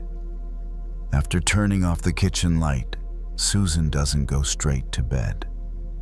She pauses for a moment in the hallway where the light from the living room spills out just enough that she doesn't need to turn on another lamp. It's not because there's more to do. Her body just isn't in a hurry. When you're used to living in a constant rhythm of getting things done, standing still for a few seconds can feel strangely unfamiliar. She walks slowly into the living room. On the bookshelf are books she read a long time ago, their spines slightly worn. Susan reaches out and touches one at random. She doesn't pull it out. She just lets her fingertips rest on the cover. There were times she believed she always needed to read more, learn more, improve more. But tonight that sense of lack isn't there. There's only a feeling of enough for now. She sits down on the sofa. She doesn't adjust the cushions. She doesn't search for the perfect position. She just sits the way her body wants to sit. One foot on the floor, the other loosely bent. Her shoulders rest against the back of the couch. A long exhale slips out. Not on purpose, just because there's no longer a reason to hold it in. The string inside her, the one that's been pulled tight all day, doesn't suddenly loosen all at once. It doesn't disappear, but it stops vibrating. Like a string after it's been set down, no longer pulled, no longer touched. The sound fades, not because it's forced into silence, but because there's no more tension acting on it. Susan thinks about all the times she's tried to do things right, on time, by the book, meeting expectations. She doesn't regret those efforts. They brought her here. But maybe not every moment requires the same amount of force. There are stretches of the road where gripping the steering wheel like you're on the highway will only tire you out before you arrive. Outside, the city keeps moving at its own pace. A car passes by, then fades into the distance. A traffic light changes color at the corner. Susan doesn't follow any of it closely. She just knows that things are still happening even without her involvement. There's a quiet relief in that realization, hard to put into words. She rests both hands on her thighs. Her palms feel warmer than the tabletop from earlier. Her fingers curl naturally, not clenched, not stretched open, just there, in between. Maybe this is what people mean by balance, but Susan doesn't need to name it. She just knows this position doesn't hurt. If a thought comes up, she doesn't push it away. She simply notices it. Oh, there it is, and lets it pass like a distant sound. Not every thought needs to be followed to the end. Some only need to be seen. Time seems to slow down, or maybe the pressure around time has eased. Susan doesn't check the clock.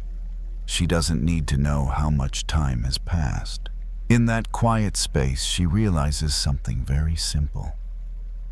Peace doesn't come from having everything sorted out. It comes from stopping the sorting, at least for now. She stands up again this time to go to bed. She doesn't bring the printed review with her. She doesn't bring the pen. She only brings a body that feels a little lighter than before. When she lies down, she doesn't force her eyes to close. She lets her eyelids grow heavy in their own time. Some nights, you don't need a solution. You only need permission to stop pulling the string, to let it stay at its natural tension, not so loose that you give up, not so tight that it hurts, just enough that tomorrow when you need it, it can still resonate in a healthier way. If you fall asleep at some point while listening to this story, that's completely okay. There's no right moment to sleep. There's only the moment your body is ready. And if you're still awake, that's okay too. You're in a space that doesn't demand anything from you. No pressure, no urgency, no grading. Just one more breath, in and out. As light as setting down something you've been holding all day. The night doesn't need you to be perfect. It only needs you to stop bracing. Listen for a little while, and then let yourself sleep.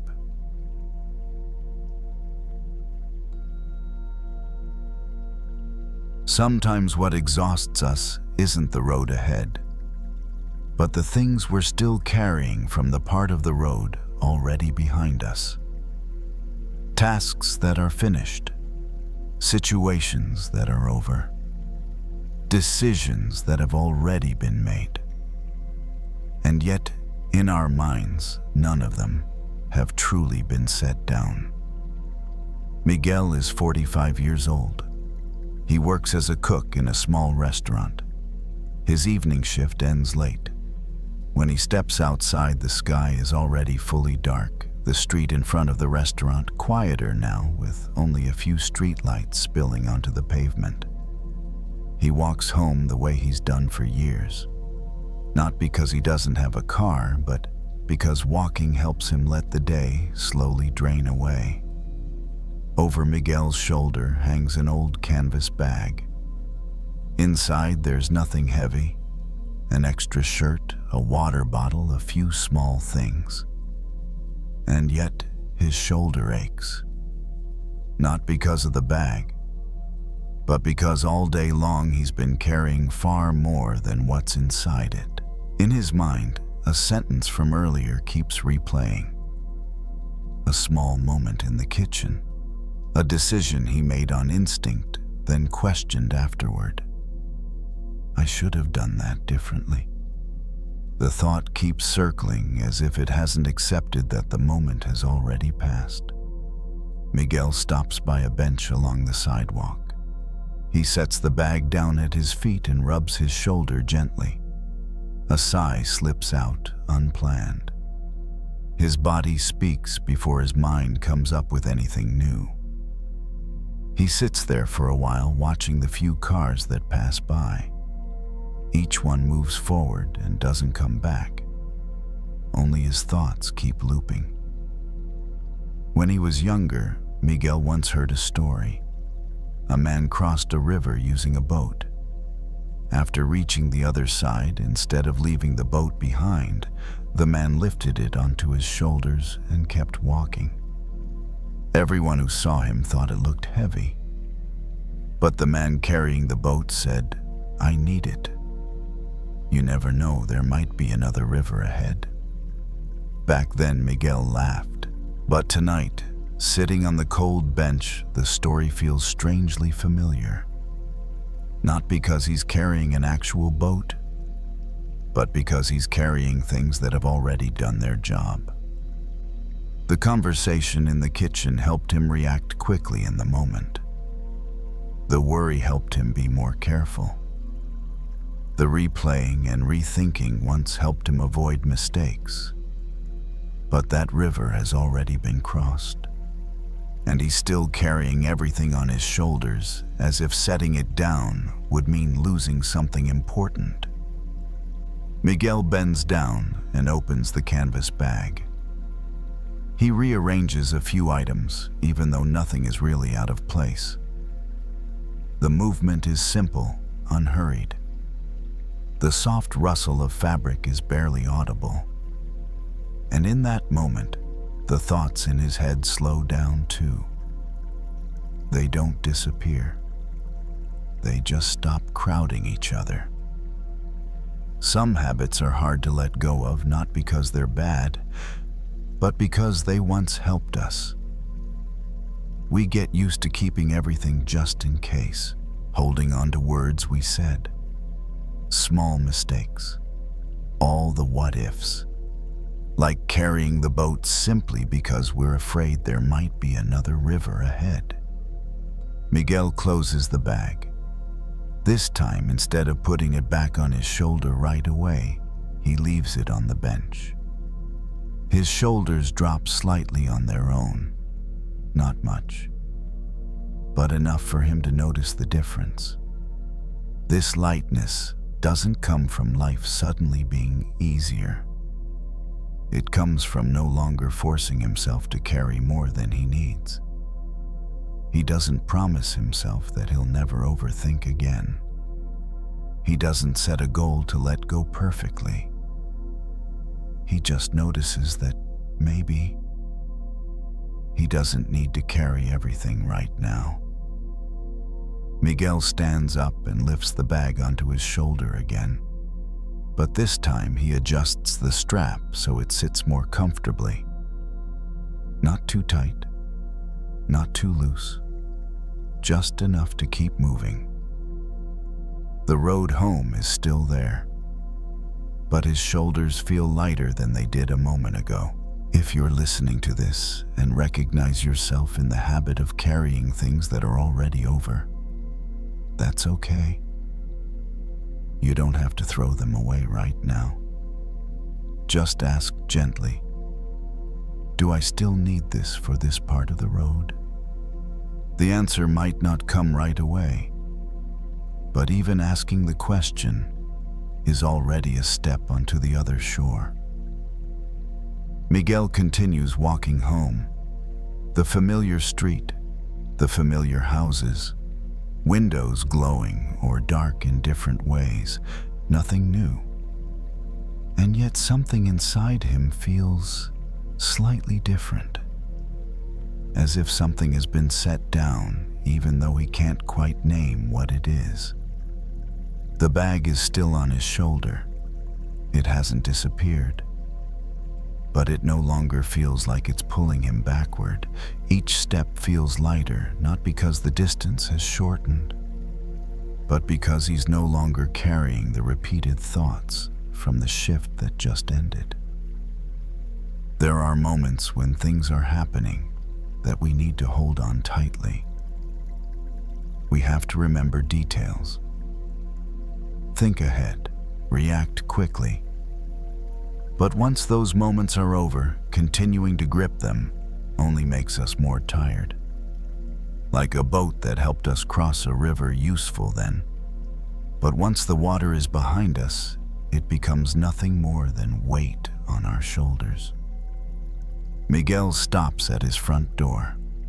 He stands there for a moment, his hand resting on the doorknob, not rushing to open it. Inside, it's quiet. No one is waiting for an explanation. No one is asking whether he did a good job today. No one needs him to think any further. He opens the door, steps inside, and closes it softly behind him. The room is dimmer than the street outside. Only a small light glows in the kitchen corner. Miguel sets the bag down on a chair this time, not keeping it close to him, just placing it there like something that has finished what it was meant to do. He washes his hands at the sink. The water runs steadily, neither hot nor cold. The sound of it covers everything else. As he washes, he notices his hands feel more tired than usual. Not from heavy work, but from gripping for too long. As he rubs in the soap, his fingers loosen on their own, little by little. A thought appears, I should have said that differently. Then another follows. But this time he doesn't chase them. He doesn't argue. He doesn't try to fix them.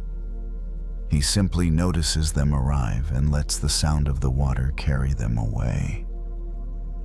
Not because he's especially good at letting go, just because right now he doesn't need to carry them with him. Miguel dries his hands, turns off the kitchen light, and walks toward the bedroom. He doesn't turn on the main light, just enough to see where he's going.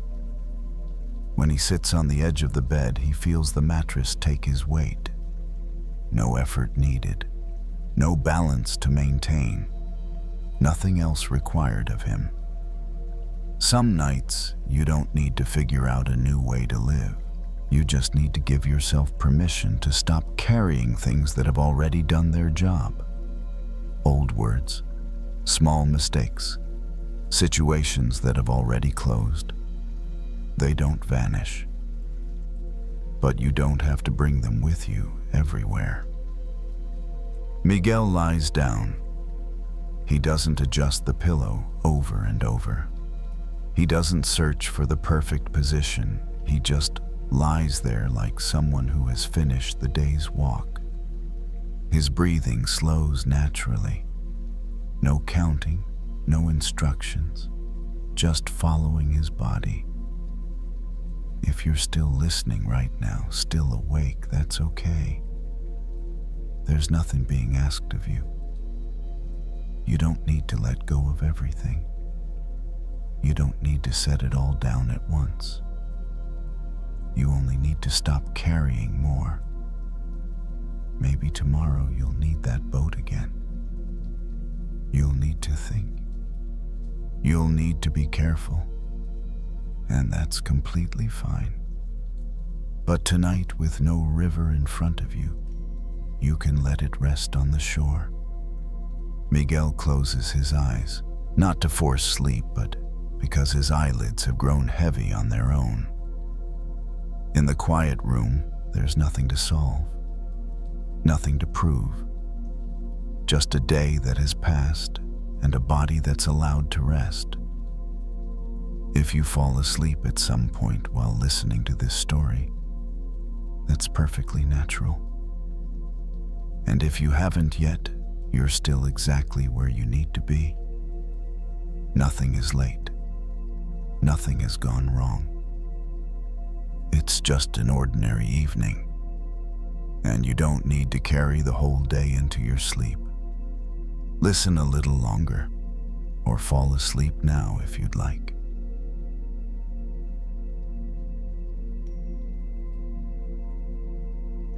Some thoughts start out very small. So small that if you're not paying attention, you might not even notice when they first appear. But if you keep holding them, keep turning them over in your mind, they begin to grow. Not because they're true, but because you've given them too much time and attention. Priya is 28 years old. She works as a data analyst. Her job revolves around numbers, charts, streams of information constantly moving across a screen. That evening, she's sitting on her usual train ride home. The city slides past the window lights, stretching into long streaks. She's wearing noise-canceling headphones, but no music is playing. She just wants things to be a little quieter. In Priya's hand is her phone. The screen is off, but her mind isn't. An email from earlier that afternoon, her reply, a response from a coworker, nothing serious, no criticism, no clear consequences. And yet, in her head, the story keeps replaying, each time with a new detail added. I should have explained that more clearly. What if they think I'm unsure? Maybe I missed something. Each thought arrives small, like the very first snowflake landing in your palm. But Priya doesn't let it melt. She turns it over, thinks more, analyzes more. And before she realizes it, that tiny flake is no longer just a speck. The train stops at a station. Some people get on, others step off. Priya stays seated. She adjusts her scarf, pulling it closer around her neck, even though the car isn't cold. A familiar motion, almost comforting. For a brief moment, she notices her shoulders are a little tense. Not painful, just tight. She lets them drop slowly. No one tells her to. Her body has just been holding that position long enough. As her shoulders lower, her breath deepens slightly. And in that small opening, Priya notices something her thoughts didn't start out big. They became big because she kept rolling them, like a snowball. No one begins with a large one. You start with a tiny handful. But as you roll it across the ground, more snow sticks. The longer you roll, the heavier it becomes, until you can't even remember where it began. Priya looks out the window. A familiar grocery store. A diner with its lights already off. None of what she's seeing has anything to do with that email. But her eyes keep looking, and while they do, her mind loosens its grip on the old story. Not because she's trying to forget, but because something else is being seen. She reaches up and adjusts her headphones, feeling the cool plastic under her fingers. The sensation is clear, immediate, real. For a few seconds, there are no charts, no sentences, just her hand and the object she's touching. And in that moment, the snowball in her mind doesn't grow any bigger. There's something Priya has started to notice on evenings like this. Negative thoughts rarely grow on their own. They need her participation. They need her to return to them. They need all the what-ifs and if-onlys. When she doesn't add more, they don't disappear right away, but they stop expanding.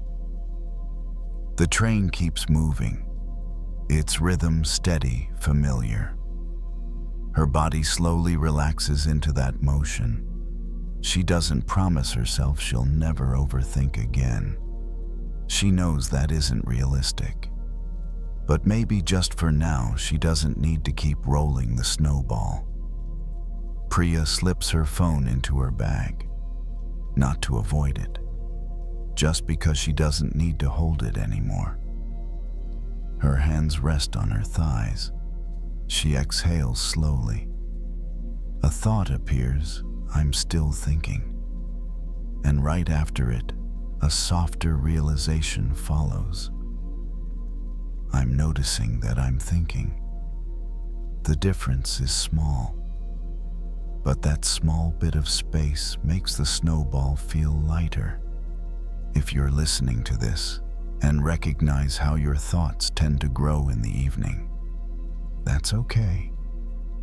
You're not doing anything wrong. You've just been rolling the snowball without realizing it. And tonight, you might not need to push it any farther. Just pause for a moment, set your hands down, and let the snow melt in its own time. As the train nears her stop, Priya stands up out of habit. She isn't rushing. People move toward the doors, step by step. No pushing, no urgency. She follows the flow, letting her body remember the way. When the doors open, cooler air brushes her face, soft, almost gentle, like a reminder that the world outside is still there, no matter how busy her mind has been. Priya walks home from the station. She's taken this route hundreds of times. The same trees along the sidewalk, street lights spaced at regular intervals. Tonight, the yellow light pools onto the pavement in small circles.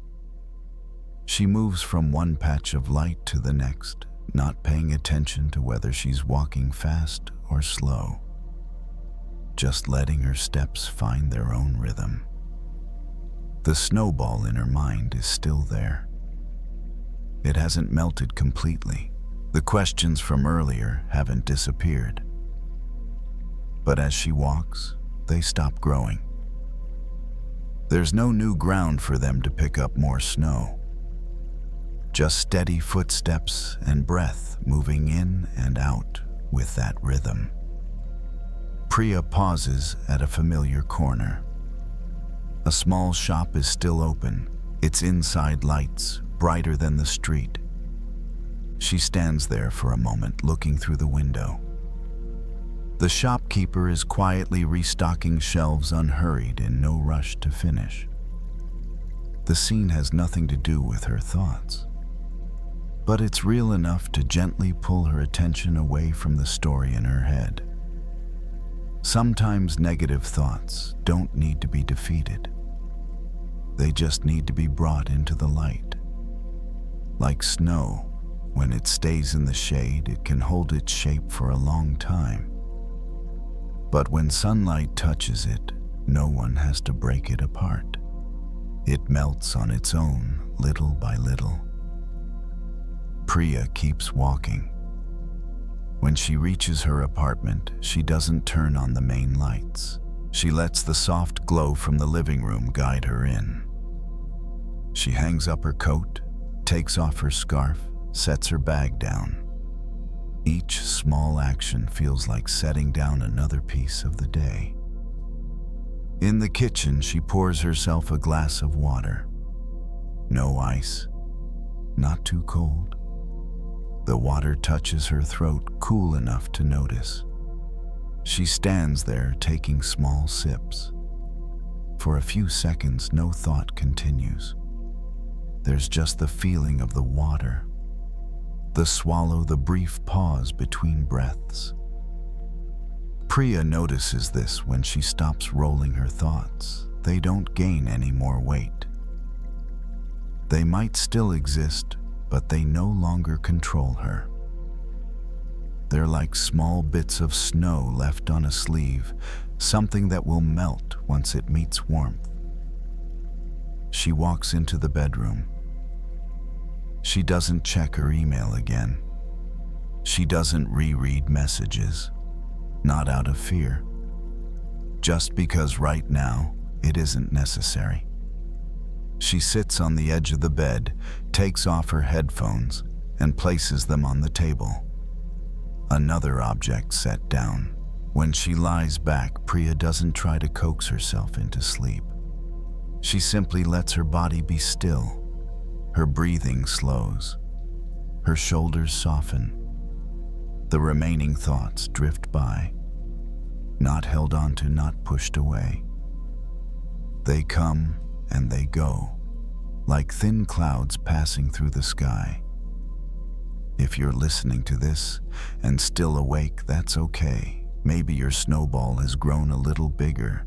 Maybe it's been rolling all day. You don't need to melt it right now. You only need to stop rolling it further. The night doesn't ask you to find answers. The night only asks you to stop retelling the old story.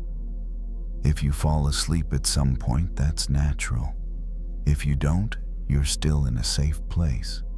Just a little warmth, a little light, and the snow will know how to melt on its own. Listen a little longer, or let sleep come whenever it's ready.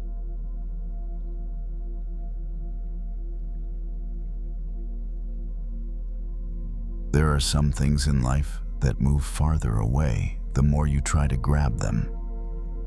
Not because you're doing something wrong, but because their nature doesn't respond well to being chased. Peace is one of those things. The more you try to force yourself to feel calm, the louder your mind becomes. Olivia is 27 years old. She works as a barista at a small cafe. Her shifts start early and end earlier than most. That afternoon after work, she goes home, changes clothes, and sits out on the back porch. A string of lights hangs across the yard, glowing a soft yellow.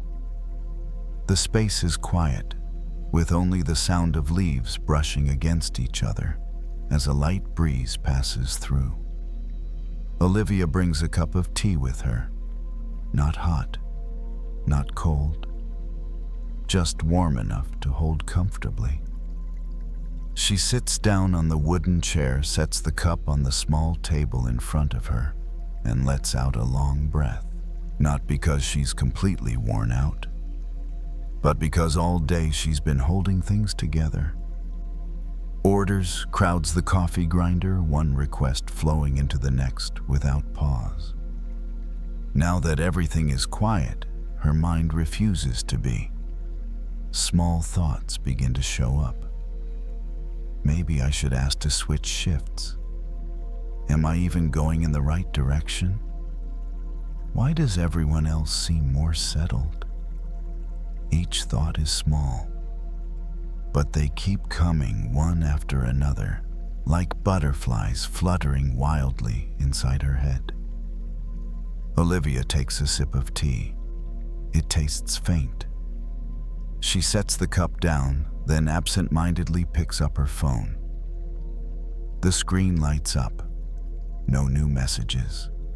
She scrolls through a few apps without looking for anything specific, just searching for a sense of calm. But the more she scrolls, the more tangled her thoughts become. She turns the screen off and places the phone face down on the table. A butterfly drifts across the porch. Small, pale. It circles once or twice, then disappears into the darkness. Olivia watches it without much thought. But the image stays with her longer than the thoughts from a moment ago. When she was a child, she loved chasing butterflies. She would run after them, arms waving through the air, always believing that if she were just a little faster, she'd catch one. But the more she ran, the higher they flew. Eventually, she'd get tired and drop onto the grass, breathing hard. And then when she stopped chasing sometimes, a butterfly would land nearby, quietly, naturally. Olivia leans back in her chair. She realizes she's been doing the same thing with peace, chasing it by thinking more, analyzing more, comparing more. And each time she does, her mind only gets louder. Not because she's wrong, just because that approach doesn't work. She rests her hands on her thighs, holding nothing. The breeze moves again, making the string lights sway slightly. The light shifts with the wind, not still, but not rushed either. Olivia watches the glow for a while, not trying to focus, just watching. For a few minutes, she doesn't try to empty her mind.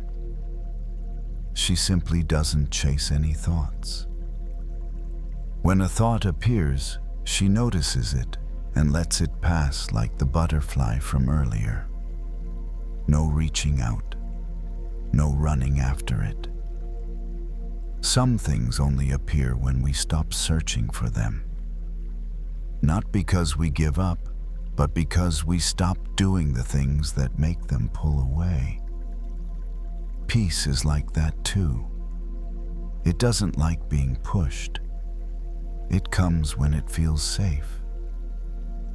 Olivia closes her eyes for a moment, not to sleep, just to feel the cool air on her face. A car passes somewhere in the distance. Dry leaves crunch under someone's steps nearby.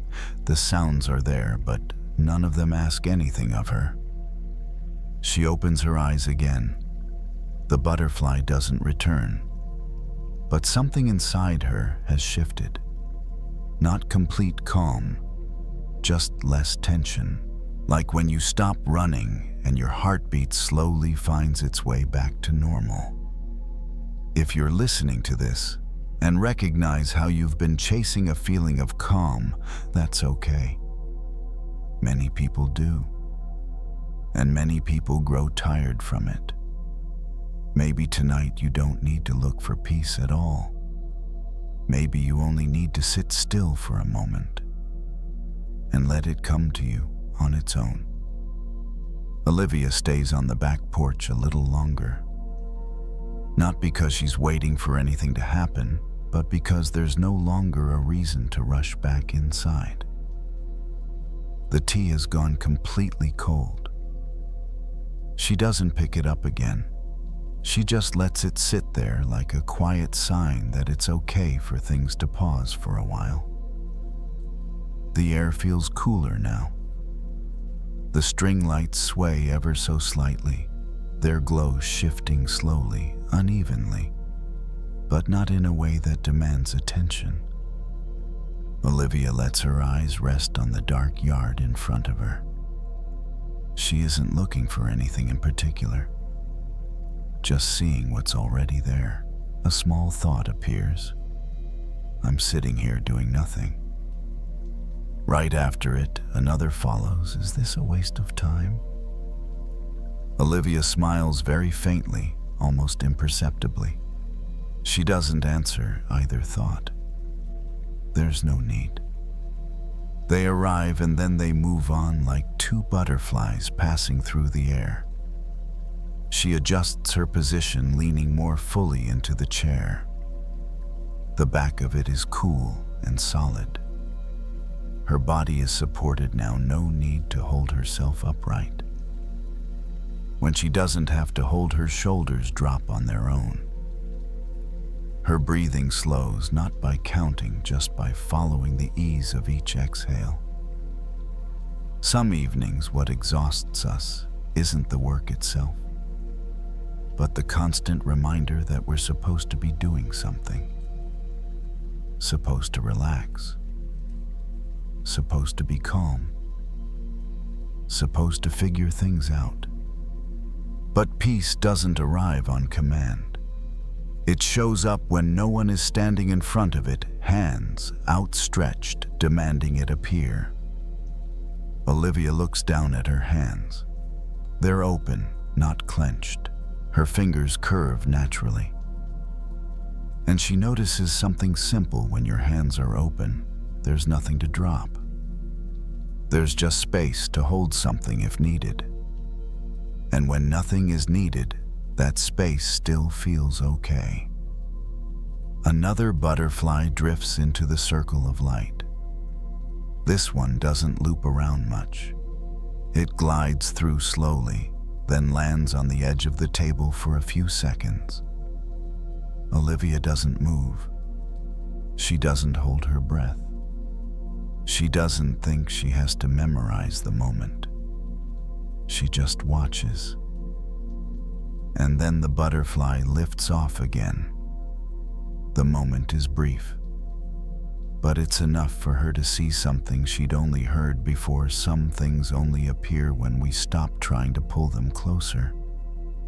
Not because we don't care, but because we stop frightening them. Olivia closes her eyes. This time her eyelids feel a little heavier. She doesn't resist it. She also doesn't force herself to stay awake. She lets her body decide. If it wants to stay alert, that's fine. If it wants to rest, that's fine too. In that quiet space, thoughts still appear now and then. But they don't crowd in.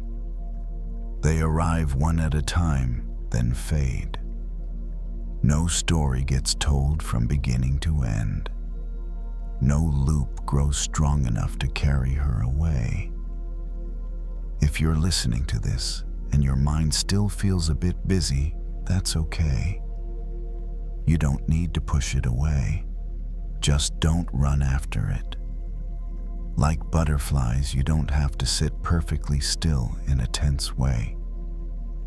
You only need to pause and let things unfold. Maybe tonight you don't need to look for peace. Maybe it's already very close. It just doesn't like being chased. When it's fully dark, Olivia stands up. She turns off the string lights and slides the porch door closed. There's no sense of loss. Just the feeling that this moment was enough. She moves back inside slowly, as if she doesn't want to disturb the calm that settled in. When she lies down, she doesn't think about tomorrow. She doesn't think about choices that need to be made. She lets her head rest on the pillow, lets the blanket cover her. Everything is exactly where it needs to be. If you fall asleep at some point while listening to this story, that's perfectly natural. If you haven't yet, you're still resting. There's no need to chase sleep. Just let it come to you. Listen a little longer, or fall asleep whenever you'd like.